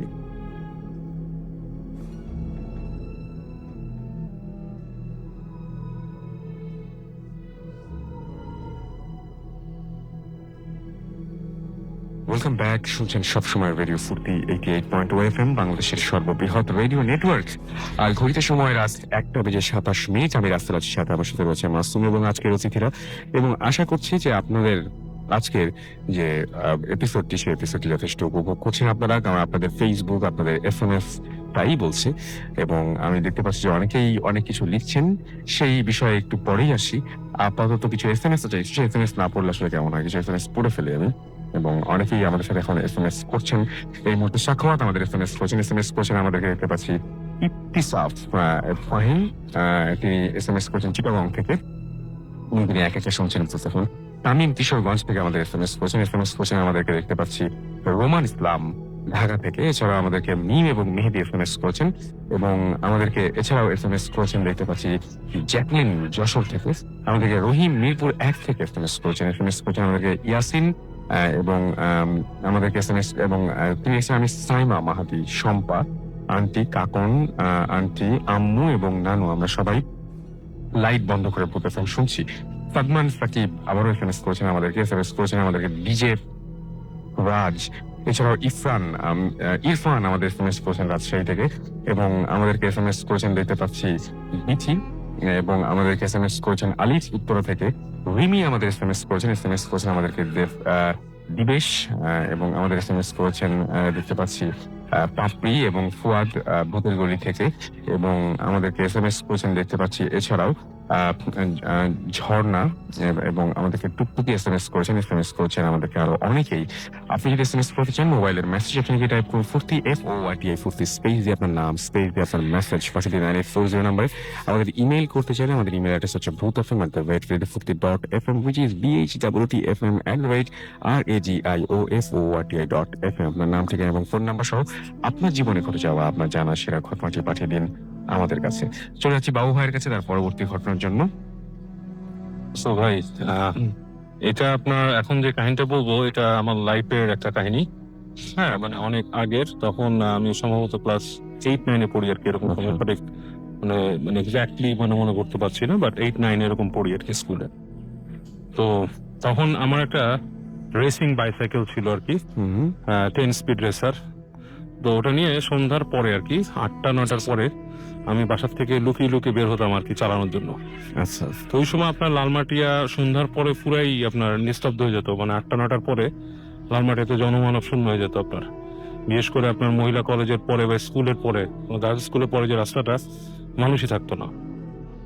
আর তারপরে চলে যেতাম ধানমন্ডি 27 নম্বরের পরে যে রাস্তাটা, ওখানে ঢুকলে আপনার যে উইমেন কমপ্লেক্সের যে রাস্তাটা বা তার অপর পাশে যে রাস্তাটা, আচ্ছা, ধানমন্ডি যে আপনার আবনি মাঠের পাশে যে রাস্তাটা, ওখানে আপনার কোনো মানুষই থাকতো না। মানে এটা একটা পুরা আপনার একটা গ্রেভইয়ার্ডের মতো লাগতো জায়গাটা, একদম নিশুতি। তো সাইকেল চালাতে রাতে বেশ মজাই লাগতো ওই জায়গায়। তো একদিনকার ঘটনা, সাইকেল চালাতে যাচ্ছি, তো একটা গলির সামনে, গলিটাকে স্পেসিফাই করলাম না, সেই গলিটার সামনে আমি গত পরশুদিনও আমার এক ফ্রেন্ডের বিয়ের অনুষ্ঠানে গিয়েছিলাম। খুব কিউরিয়াসিটি থেকে রাতের বেলা, আমি তখনও যাচ্ছি রাত 9টার সময়, ওই গলিটা দিয়ে গিয়েছি, ক্রস করেছি। হ্যাঁ, তো সেই গলিটা এখনো আছে। তো যাক, ওই গলিটার সামনে দিয়ে যখন যাচ্ছি, তো বেশ মানে নিরিবিলি এবং অন্ধকার, তখন আপনার সোডিয়াম লাইট এই গলিতে ঢোকেনি আর কি, মেইন রোডে ছিল আর কি, তো নিয়নের আলো। তো এমন সময় দেখলাম একটা গলি আছে, ওটার কোনার মধ্যে একটা আপনার ময়লা ফেলার মতো জায়গা ছিল আর, মানে মানুষজন ওখানে ডাম্পিং করতো আর কি, জিনিসপত্র ময়লা ফেলতো আর কি। তো ওটার পিছনে মনে হলো আপনার কেমন যেন বেটে টাইপের ছায়া দুটো, ছায়াগুলো মানে বেশি হলে হাইট হবে 4 ফিট এরকম, জাস্ট কোনো মানুষ যদি 2জন থাকে ওখানে সেরকম দুটো ছায়া, এবং ওগুলো আপনার ওই ডাস্টবিনের পেছনে দিক দিয়ে নড়াচড়া করতেছে। তা আমি চিন্তা করলাম, তখন বয়সও কম, যে এত রাতে মানুষজন নাই, আবার দুইটা ছায়া, এটা কোনো মানুষ বা ছিনতাইকারী বা কিছু একটা, বা এত খাটো কেন, বেশ মনে হচ্ছে চওড়া টাইপের। এবং এটা দেখা গেল যে আস্তে করে ডাস্টবিনের পিছনে সরে গেল। সরার স্টাইলটা ছিল যেমন একটা ছায়া দাঁড়িয়ে আছে, আরেকটা যেন এসে ওটার সাথে মিলে গেল এরকম একটা, এবং পরক্ষণেই ওখান থেকে দুটো কুকুর বেরোলো। হ্যাঁ, এবং কুকুরের ছায়ার সাথে কিন্তু এটা কোনো সাদৃশ্য ছিল না, দুটো কুকুর বেরোলো, এবং দুটোই কিন্তু কালো রঙের কুকুর। আচ্ছা, হ্যাঁ, কালো রঙের কুকুর, এবং অনেকক্ষণ গড় করছে। তা আমি সাইকেলটা দাঁড়া করে ফেলছি আর কি, আমি ঠিক বুঝতে পারছিলাম না আমি কি করবো, পেছন ফিরে চালা যাব নাকি আমি মানে কি করবো, আমি হতবিহ্বল বলে হচ্ছে আপনার কোনো কিছু মাথায় আসছে, রাইট না, আমি চিন্তা করছি। এই সময় দেখলাম গড় করতে ওটা সামনে চলে আসছে। ঠিক তখনই আমি হঠাৎ ডিসাইড করলাম যে আমি গলিতে ঢুকে যাব সাইকেল, মানে ঠিক ক্রস করা, মানে পুরো রাস্তাটাকে ক্রস করে যাওয়া। তা আমি যখন গলিটাকে ঢুকে পড়ছি তখনই দেখলাম যে ওরা আমার পিছনে চেস করা শুরু করলো। আমি জাস্ট ওদের পায়ের শব্দ পাচ্ছি, কাছে আসতেছে, আর আপনার একটা মানে গড় শব্দ আর কি। তা আমি একবার পিছিয়ে ফিরে দেখছি, মানে কালো রঙের দুটা কুকুর আমাকে চেস করে আসতেছে, এবং আমি খুব স্পিডে প্যাডেল মারতেছি, আমার গিয়ার আমি টপ গিয়ারে উঠাই দিছি, এবং মনে হচ্ছে ডিস্টেন্স কমছে না, যা ছিল তাই, শব্দ পাচ্ছে। কিছুক্ষণ চলার পর আমি আর শব্দ পেলাম না। আমি ফট করে পেছন তাকে একটু গলি থেকে বের হয়ে আসছি, আমি বের এসে দেখি কোনো কুকুরই নেই আমার পিছনে, কিচ্ছু নাই, মানে ওই নিয়নের আলো যতটুকু দেখা যাচ্ছে সে পর্যন্ত কোনো কুকুর টুকুর কিচ্ছু নেই, পুরাই নিশুতি, এবং আমি মানে প্রচন্ড ভয় পাই। আচ্ছা, তা আমি সাইকেল নিয়ে আস্তে আস্তে পরে ধানমন্ডি থেকে বের হয়ে আসি। তো কুকুর দুইটা, ছায়া দুইটা রাসেল ভাই আমার কাছে বেশ মানে অস্বাভাবিক লেগেছে ওই সময়টা। ওকে, আমরা আবারও ফেসবুক কিছু দেখতে পাচ্ছি যে কমেন্ট করছেন আপনারা। লিখেছেন যে মহিন শাহরিয়ার লিখেছেন যে তার আজকে বার্থডে, জন্মদিনে অনেক শুভেচ্ছা থাকলো আপনার জন্য। মুনা খান আমাদের লিখেছেন যেটা কি রিয়েল পেজ। জি ভাই, এটা রিয়েল পেজ।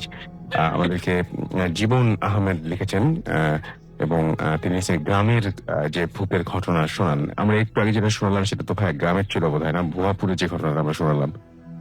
আমাদেরকে এছাড়াও দেখতে পাচ্ছি বিজয় লিখেছেন যে আমার কমেন্টটা পড়েন, আমি পড়ে ফেললাম। এছাড়া আমাদেরকে অ্যাঞ্জেল মিম লিখেছেন যে তিনি বাসার ছাদে বসে তিনি ভূত এফএম শুনছেন আমাদেরকে। এছাড়াও দেখতে পাচ্ছি আমাদেরকে জোবাইর হোসেন সানি আমাদের এখানে কমেন্ট করেছেন আমাদের এখানে রাইসুল ইসলাম রাসেল। এছাড়াও আমাদের এখানে আরো অনেকেই কমেন্ট করেছেন। রেডিও ফুর্তির পেজে আমি দেখতে পাচ্ছি যে আমাদের কমেন্ট করেছেন এখানে রিয়াদ আকিব, এবং আমাদেরকে এখানে আরো অনেকেই কমেন্ট করছেন, অনেক বড় বড় কমেন্ট করছেন, যার জন্য অনেকে কমেন্ট করতে অনেক সময় লাগছে। আমি এছাড়াও দেখতে পাচ্ছি প্রান্ত সাহা আমাদের কমেন্ট করেছেন এবং এমডি রকিবুল ইসলাম আমাদের এখানে কমেন্ট করেছেন। আরো অনেকেই, আপনি যদি চান এখানে কমেন্ট করবেন তাহলে চলে যান আমাদের পেজে, এবং আমাদের পেজের অ্যাড্রেস হচ্ছে www.facebook.com/radio.ফুর্তি, www.facebook.com/bhutafm.russell। আরমান সাব্বির আমাদের লিখেছেন চরম, বাবলু এসকে আমাদের লিখেছেন। এছাড়াও আমাদের এখানে কমেন্ট করেছেন দেখতে পাচ্ছি আরো অনেকেই। সো আপনি যদি চান তাহলে চলে আসতে পারেন এখানে। আমাদের আরো একবার বলি যে SMS ও কিন্তু আসছে, আমিনুল ইসলাম আমাদের SMS করছেন, আরো অনেকে SMS করছেন। আমি সেই SMS গুলো একটু পরে আসছি। আপনাদের আমরা ছোট্ট অডিও ক্লিপ শুনবো, এবং অডিও ক্লিপের পরে আমরা যেটা করবো, একটা ছোট্ট অডিও ক্লিপের পর একটা ছোট্ট বিজ্ঞাপন বিরতির পরে আবারও ফিরে আসছি। সুতরাং কোথাও যাবেন না, আমাদের সাথে থাকুন। Stay tune to radio Furti and stop.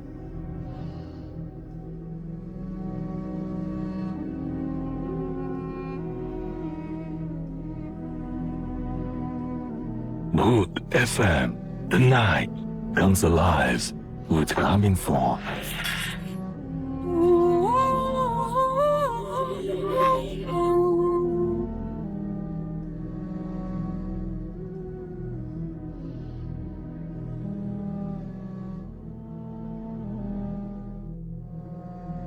Afsar ভাই, আসসালামু আলাইকুম। আমি কুষ্টিয়া কোটপাড়া থেকে সুলতান বলছি।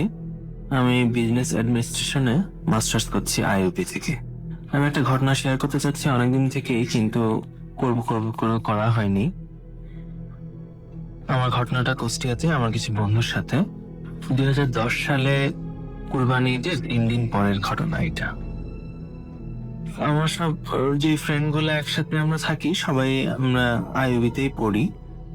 তো ঈদের মোট 3 দিন পরে কিছু ফ্রেন্ড যারা কুষ্টিয়াতে থাকে না, কুষ্টিয়ার বাইরে থাকে, ওরা কুষ্টিয়াতেই ভাড়া থাকে, একটা ছাত্রাবাসে থাকে। তো আমরা 5 বন্ধু ঈদের 3 দিন পরে সবাই একসাথে সেলিব্রেট করছিলাম। এটা কুরবানি ঈদের 3 দিন পরের ঘটনা, 2010 সালের। তো ছাত্রাবাসটা পিটিআই রোডে, কুষ্টিয়া পিটিআই রোড, এটা কুষ্টিয়া সবাই চেনে। এখানে অনেকগুলো বড় বড় ছাত্রাবাস আছে, বিশ্ববিদ্যালয়ের ছেলেরা এখানে থাকে। কিন্তু এই ছাত্রাবাসটা বেশ পুরাতন, চারপাশে অনেক গাছপালা আছে, বেশ অনেক সুন্দর পরিবেশ এখানে। তো এখানে আমার 3টে ফ্রেন্ড থাকে। একজনের বাড়ি ময়মনসিংহ, নাম বলতে চাচ্ছি না আমি এদের, কারণ আমার এই ফ্রেন্ডগুলোর মধ্যে একটা ফ্রেন্ড এই ঘটনার কিছুদিন পরে মারা গিয়েছে। এই জন্য আমি ঘটনাটা এতদিন শেয়ার করিনি। ওর বাবা মার সাথে কথা বললাম কিছুদিন আগে, আঙ্কেল আন্টি বললো ঠিক আছে তুমি ঘটনা শেয়ার করতে পারো ভূতে ফেলবে, তারপরে আমি শেয়ার করছি আপনার সাথে। কিন্তু নাম বলাটা তারা পছন্দ করে না, এই জন্য আমি নাম বলতে চাচ্ছি না আমার এই ফ্রেন্ডদের। তো তার মধ্যে একটা ফ্রেন্ড এই ঘটনার 6 মাস পরে মারা যায়। তো আমরা সবাই রাত্রেবেলা আড্ডা দিচ্ছিলাম ছাত্রাবাসে। 3টে ফ্রেন্ড থাকে, তার মধ্যে একটা থাকে দোতলাতে পূর্ব পাশে, 3টা রুম পরে আর একটা ফ্রেন্ড রুম নিয়ে থাকে, আর একটা ফ্রেন্ড থাকে 4তলা। আমরা সবাই দোতলার পূর্ব পাশে রুমটাতে বসে আড্ডা দিচ্ছিলাম। রাত্রেবেলা অনেক রাত পর্যন্ত আমরা আড্ডা দিচ্ছি, কার্ড খেলছি। তো রাত যখন 1টা মতো বাজে, তখন আমাদের সবার মোটামুটি ক্ষুধা লেগে যায় রাত্রেবেলা। তো যে ফ্রেন্ডটা রুমে আমরা বসে আছি, সেই ফ্রেন্ডটার রুমে খাওয়া দাওয়ার কিছু নেই, কোনো শুকনা বিস্কুট টিস্কুট বা মুড়ি টুড়ি কিছুই নেই। তো পাশের 3 রুম পাশে যে ফ্রেন্ডটার রুম, তো সেই ফ্রেন্ডটা বলছে আমার রুমে তো খাবার দাবার কিছু আছে, আমি নিয়ে আসি, তোরা বস, বিস্কুট টিস্কুট আছে। তো খাবার আনতে যাই, আমরা সবাই রুমে বসে আড্ডা দিচ্ছি, গল্প গুজব করছি, কার্ড খেলছিলাম আমরা। তো ও যাওয়ার বেশ কিছুক্ষণ হয়ে যায়, আমরা কিন্তু বিষয়টা খেয়াল করি নাই। হঠাৎ করে 20 মিনিট মতো যখন হয়ে গেছে, তখন আমাদের মধ্যে একটা ফ্রেন্ড বলে ওঠে, কি ব্যাপার, ও কি বিস্কুট বানায় নিয়ে আসছে নাকি, এত সময় লাগে? আর আমি বললাম চল তো দেখি। তারপর আমরা সবাই বের হয়েছি রুমের থেকে ওকে দেখার জন্য যে ও কোথায় গেল, গায়েব হয়ে গেল হঠাৎ করে। তো আমরা যখন ওর রুমের কাছে আসি, পুরো ছাত্রাবাসে তখন কেউ নাই, এই যে 3 দিন পরে কেউ ফিরে নাই। তো আমরা লাইট টর্চ তো নিয়ে বেরোই না, এমনিতে ছাত্রাবাসটা অন্ধকারই, খালি আমাদের যে রুমে বসে আছে এই রুমে আলো জ্বলছিল। আর ওই ফ্রেন্ডটা যে রুমে গেল, ওর রুমে তো আলো জ্বলার কথা, কিন্তু ওর রুমে আলো জ্বলছে না। তো আমরা মোবাইলের ফ্ল্যাশ লাইট জ্বালালাম, যারা রুমের সামনে যে ওকে ডাকাডাকি করছি, দরজাটা ভিড়ানো, কিন্তু কোনো রেসপন্স পাচ্ছি না। তো দরজাটা আমরা ধাক্কা দিয়ে দরজাটা খুলে যায়। খুলে যাওয়ার পরে আমরা তাকায় দেখি যে ও মাটি থেকে মোটামুটি 4 ফুট মতো উপরে ঝুলে আছে, হাত পা খুব জোরে জোরে, মানে কাঁপছে ওর হাত পা অনেক জোরে জোরে আর কি, ও অনেক কিছু থেকে ছাড়ানোর চেষ্টা করছে। আর ওর পিছনে দেখি একটা লোক, প্রায় 7.5-8 ফুট মতো লম্বা হবে, চাদর গায়ে দেয়া, কালো চাদর গায়ে দেয়া, সে ওকে গলা উঁচু করে ধরে আছে। আমরা তো দেখি প্রচন্ড রকমের ভয় পেয়ে যাই, সবার মধ্যে একটা কেমন করে উঠছিল। তা আমরা সবাই চিৎকার করে উঠি, কে কে ছাড়, এরকম করে ওঠার সাথে সাথে ওই মানুষটা বা যেটাই হোক ওইটা ওর গলাটা ছেড়ে দেয়, ছেড়ে দিয়ে ওর পিছন দিকে এক লাফ দিয়ে জানলা দিয়ে বের হয়ে চলে যায়। কিন্তু জানলা কিন্তু বন্ধ ছিল, এবং জানলা কিন্তু কাঠের জানলা, গ্রিল দেয়া জানলা কিন্তু বন্ধ ছিল এবং দোতলার উপরে, কিন্তু জানলার কাছে দিয়ে সেই জিনিসটা ভ্যানিশ হয়ে চলে যায়। আর ও মাটিতে পড়ে যায়, আর মুখ থেকে ফেনা টানা বেরোচ্ছিল। আমরা তো প্রচন্ড ভয় পেয়ে যাই, আমরা সাথে সাথে ওকে ধরে হাসপাতালে নিয়ে আসি। পিটিআই রোডের ওই মেস থেকে হাসপাতাল, কুষ্টিয়া হাসপাতাল খুবই কাছে। আমরা সাথে সাথে ওকে ভ্যানে করে হাসপাতালে নিয়ে আসি। নিয়ে আসার পরে ও তো, ওর অবস্থা দেখে আমরা সবাই ভয় পাই, কারণ ওর শ্বাস চলছিল কিন্তু ওর কোনো জ্ঞান ছিল না।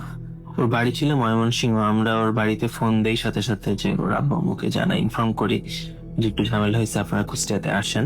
তারা সেই রাত্রিবেলাতেই কুষ্টিয়া রওনা দেয়, কুষ্টিয়াতে এসে পৌঁছায় ভোরে একটু পরে এসে পৌঁছায়। তো তারপরে তারা ধারণা করে যে আমরাই হয়তো কেউ কিছু করেছি তাকে, তো তারা আমাদের বিরুদ্ধে অ্যাকশন নেওয়ার মতো চিন্তা ভাবনা করে।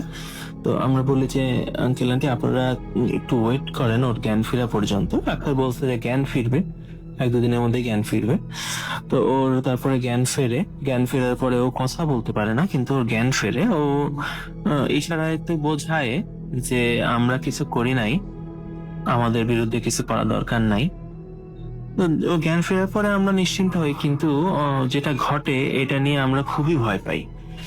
তো ওর কথা বলতে বলতে প্রায় 1 সপ্তাহ লেগে যায় স্বাভাবিকভাবে। প্রথমে কথা বলতে অগোছালো, আমরা সেই কথাগুলো বুঝতে পারতাম না। তারপরে ওর যখন কথা বলা ঠিক মতো কথা বলতে পারে, তখন ও আমাদেরকে বলে যে আমি রুমে যখন বিস্কুট আনতে ঢুকছিলাম, তো লাইট জ্বালা দেখি লাইট জ্বলছে না। তারপরে যখন রুমের মধ্যে ঢুকে পড়ি, তখন একটা মানুষ আমাকে এরকম প্রচন্ড জোরে গলা চেপে ধরে টেনে ধরে রেখেছিল। আমি কিছুই করতে পারছিলাম না, হাত পা ছুটছিলাম। তারপরে আর ওর কিছু মনে নাই। তারপরে তো যা আমরা সেটাই জানি। তো ঘটনাটা এখানেই শেষ না, এরপরে আর একটু ঘটনা আছে। বিষয়টা এরকম যে এর 6 মাস মতো পরে আমাদের যখন ফার্স্ট ইয়ার সেকেন্ড ইয়ার পরীক্ষা শেষ হয়, সেকেন্ড ইয়ার পরীক্ষা শেষ হওয়ার পরে সবাই যার যার মতো বাড়িতে যায় ওরা বেশ কিছুদিনের জন্য। তো ও বাড়িতে যায়, বাড়িতে যে একদিন বিকেল বেলা ও ট্রেনে কাটা পড়ে মারা যায়। এটা হচ্ছে দুঃখজনক ঘটনা, যে ও কিন্তু মানে অনেকেই বিষয়টাকে বলে সুইসাইড, কিন্তু আমরা যারা ওর খুব কাছের ফ্রেন্ড ছিলাম এটা জানি যে ওর সুইসাইড করার মতো কোনো কারণ ছিল না বা কোনো কিছুই ছিল না। কিন্তু ওর পিছন দিয়ে ট্রেন আসছিল, মানুষজন ওকে সত্যি বলেছে, কিন্তু ও নাকি শুনতে পায়নি। ও এক মনে হেঁটে যাচ্ছিল, ট্রেনে ওকে চাপা দিয়ে সে মারা যায়। রাসেল ভাই, এই ছিল আমার ঘটনা। রাসেল ভাই, এটা আমাদের জীবনের একটা সত্য ঘটনা এবং একসাথে খুব দুঃখের একটা ঘটনা, এই জন্য আপনাদের সাথে শেয়ার করলাম। ধন্যবাদ। সত্যি বাবা বাবা, আমাদের ক্যাকটাস গাছে না ফুল ফুটেছে। তাই মা?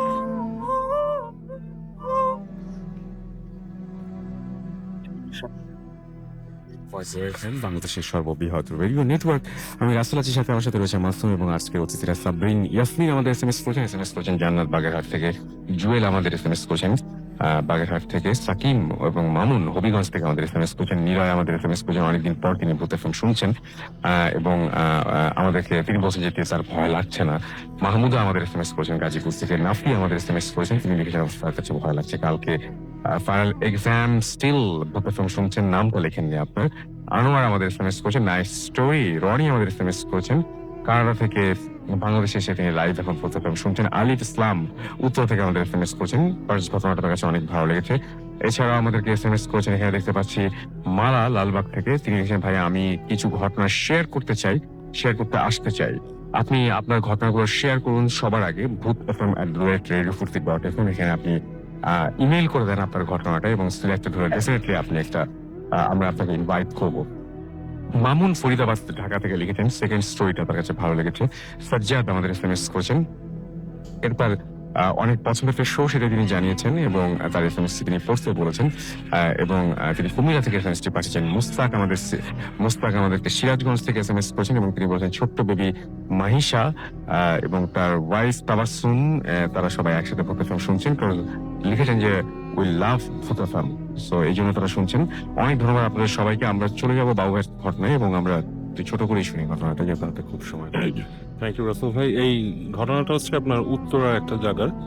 তো উত্তর ওই জায়গাটাতে আমাকে যে কাহিনী বলছে, ওর নাম পলাশ, ও আপনার ওর এক বন্ধু ওকে বলে, ওরা যখন ওই বাড়িতে উঠেছিল বাড়িটাতে নাকি অদ্ভুত সব আপনার পাওয়া যেত আর কি, শব্দ পাওয়া যেত। আচ্ছা, তো পলাশের আবার এই ব্যাপারে খুব আপনার ছিল আর কি, কিউরিয়াসিটি ছিল, যে সে ভূত প্রেত এগুলো নিয়ে খুব কিউরিয়াস ছিল আর কি। তো ওর বন্ধু যখন তাকে বলে যে তারা যে বাসা উঠেছে সেখানে মানে আপনার হঠাৎ রাতের বেলা, বিশেষ করে রাতে ঠুসঠাস শব্দ পাওয়া যায়, মনে হচ্ছে ফ্লোরের মধ্যে কেউ হাঁটছে, আবার ধরেন ওই যে টুং টুং করে শব্দ করছে, কিন্তু মশলা পেশার আওয়াজ হচ্ছে, নুপুরের শব্দ পায়, এই ধরনের ব্যাপার স্যাপার, আবার হাসি শুনে। তো পলাশ মনে করে যে এগুলো আসলেই মানে আগ্রহ থাকলেও সে মনে করে যে এগুলো আমি গবেষণা করে দেখতে পারি, দিস ইজ নাথিং, এগুলো দেখা যাচ্ছে নর্মাল কোনো কজে হয়, মানুষ ভাবে। তো ওর ফ্রেন্ডকে মানে বলে যে আমি কি তোমাদের বাসায় থাকতে পারি একদিন? ও বলে হ্যাঁ শিওর, তুমি আসো একদিন, থাকো আমার বাসায় এবং তুমি ভয় পাবা। তো পলাশ বলে ওকে আমি তোমার বাসায় একদিন যাবো। এনিওয়ে একদিন তাকে নিয়ে যায় ওই বাসায়।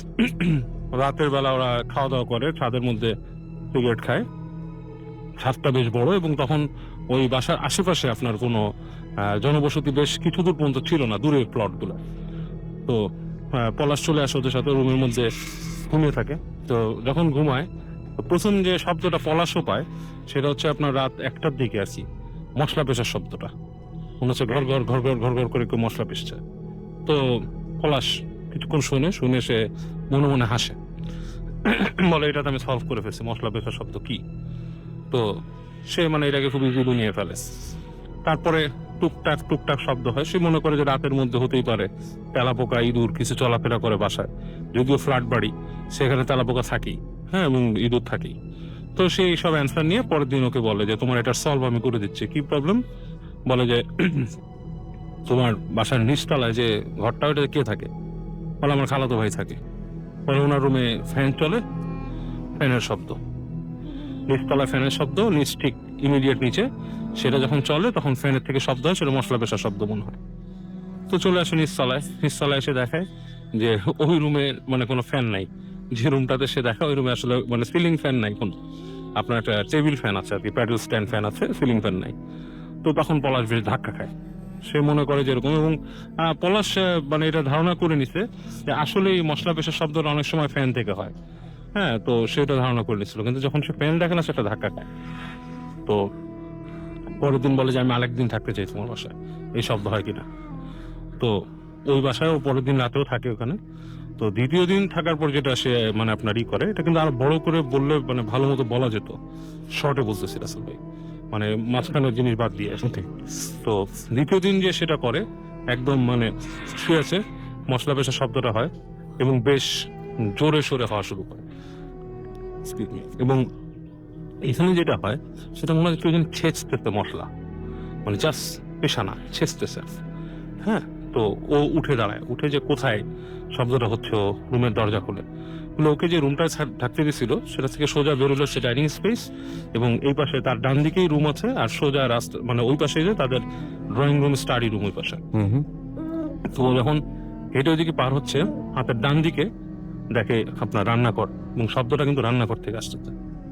তো ও আপনার মোটামুটি হেঁটে হেঁটে রান্নাঘরের কাছে যায়, যে যখন রান্নাঘরের দরজায় দাঁড়ায় তখন দেখে যে রান্নাঘরের পাশে জানলার থেকে হালকা বাইরের আলো আসছে, সেই জায়গায় সে দেখে একটা বুড়ি মতো মহিলা দাঁড়ায় আছে, এবং তার হাতে একটা এরকম হামানদিস্তার মতো কিছু নিয়ে তাকায় আছে। আচ্ছা, এরকম তো কোনোদিন শুনি না আসলে। আমরা মশলা পেশার এরকম ব্যাপার স্যাপার শুনি, Right. কিন্তু একদম পুরোপুরি ওই মানুষটাকে দেখতে পাওয়া। মানুষটাকে, এবং ও মানে ওই কিছু একটা হামানদিস্তার মতো, এবং ওর দিকে ফিরে আসে, এবং এটা দেখে মনে করেন যে ও মানে মোটামুটি তার সেন্স হারায় ফেলে, চিৎকার করে উঠেছে। চিৎকার যখন করে উঠে, ওর তেমন কিছু খেয়াল নাই, ও বাসার মানুষজন বের হয়ে আসছে, এসে যখন লাইট টাইট জ্বালায়, ও যখন ওকে ধাতস্থ করে বসায় তখন দেখে যে কিছুই নেই এখানে, মানে ওই মানে রান্নাঘর পুরো এমটি, একদম পুরোপুরি ভালো। পুরোপুরি ফাঁকা। এবং ও তখন ওই বন্ধুর কাছে মাফ টাচ্ছে, বলে যে আমি তোমার বাসায় আর নাই, হুম। চলে যাবো, কি দেখছি বলে। তো বন্ধুর যে বড় বোন ছিল বলছে, দেখো আমরা আরো স্ট্রেঞ্জ জিনিসপত্র এই বাসায় দেখছি, কিন্তু আমরা ইউজ টু হয়ে যাচ্ছি এটার সাথে, এটা আমাদের থাকতেই হবে বাসায়। তো এই হচ্ছে গিয়ে ঘটনা। ওকে, আপনাকে অনেক ধন্যবাদ বাবা ভাই, এবং আপনি অনেক দিন পরে আজকে জয়েন করলেন এবং আমরা অনেক মজাও পেলাম।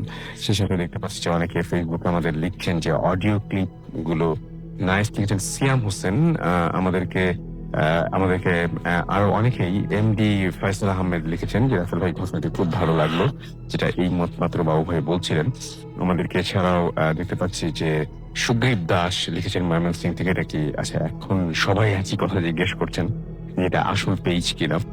রাইট, আমরা এছাড়াও দেখতে পাচ্ছি যে আরো অনেকেই আমাদেরকে এখানে কমেন্ট করছেন ফেসবুকের দুইটা পেজেই। আমরা সেই কমেন্ট গুলো সারা বছরই মানে সারা মাস এবং সারা সপ্তাহ সবসময় আমরা পড়বো, এবং আশা করছি যে আপনাদের এখানকার যে মতামত, সেই মতামত গুলো আমাদেরকে আরো বেশি সামনে এগিয়ে নিয়ে যেতে প্রেরণা দেবে। অনেকে ইনবক্স করেন আমাদেরকে, আমি দেখেছি এমনি জাহিদ শিকদার আমাদের এখানে ইনবক্স করেছেন আমাদেরকে, মামুন পারভেজ স্বাধীন, তারপরে এই যে আবির, তারপরে মিনহাজ, শান্ত হিরক, এছাড়াও রকিবুল হাসান রাকিব, কষ্টের বালক, উম্মি সুমাইয়া, এছাড়াও দেখতে পাচ্ছি রাজ রয় সহ আরো অনেকে আমাদের এখানে কিন্তু কমেন্ট করেছেন এবং ইনবক্স করেছেন। থ্যাংক ইউ সো মাচ আমাদের সাথে থাকার জন্য এবং এত নাইস থাকার জন্য আমাদের সাথে। আর যেটা করতে হবে সেটা হচ্ছে যে আরো বেশি বেশি করে আমাদের ঘটনা পাঠাতে হবে। আপনাদের জানা ঘটনা, আপনাদের চারপাশের মানুষের ঘটনা রেকর্ড করে আপনি পাঠাতে পারেন। আপনার যে ঘটনাগুলো জানা রয়েছে সেই ঘটনাগুলো আমাদের পাঠাতে পারেন, বেশি বেশি করে পাঠাবেন, সেটা আশা করবো। আমাদের অ্যাড্রেস তো আপনাদের জানানো হয়েছে, তারপরে আরো একবার মনে করে দিই। আমাদের অ্যাড্রেস হচ্ছে bhutfm@radio.fm, which is bhutfm@radio.fm। যারা তখন আমাদের সঙ্গে ছিলেন, যারা ঘটনা পাঠিয়েছিলেন, এখানে অনেক কষ্ট করে সে ঘটনা শুনিয়ে গেলেন, তাদের সবাইকে অনেক ধন্যবাদ। যারা এতক্ষণ শুনছিলেন, SMS করেছেন, ফেসবুকে কমেন্ট করেছেন, তাদেরকে অনেক অনেক অনেক অনেক ধন্যবাদ। যারা মূল্যবান মতামত দিয়েছেন, অনেক ধন্যবাদ তাদের সবাইকে। এবং যারা ইমেইল করছেন ঘটনা, তাদেরকে আসলে ধন্যবাদ না জানলেই না, তারা সবচেয়ে বড় ধন্যবাদ পাওয়ার যোগ্য। এবং যারা এতক্ষণ শুধুমাত্র শুনেছেন, তাদেরকে অনেক ধন্যবাদ। যাই হোক, এখন আজকের মতো এখানেই শেষ করছি। কথা হবে আবারও আগামী শুক্রবার নতুন কোনো অতিথিদের সাথে, আপনাদের সাথে নতুন ঘটনা নিয়ে, নতুন অতিথি নিয়ে আবারও নিশ্চয়ই ফিরে আসবো ইনশাল্লাহ। সেই পর্যন্ত সবাই ভালো থাকবেন, সুস্থ থাকবেন, সুন্দর থাকবেন, মোস্ট ইম্পর্টেন্টলি ফুটে থাকবেন। এবং আমাকে মাফ করবেন, অনেকের SMS আমি পড়তে পারলাম না আজকেও, হাতের সময় একেবারেই নেই, রাত 1:58 বেজে গেছে অলরেডি। আজকের মতো এখানে শেষ করছি। কথা হবে আবারও আগামী শুক্রবারে। আজকের মতো এখানেই। Mood FM. The night comes alive in time and form.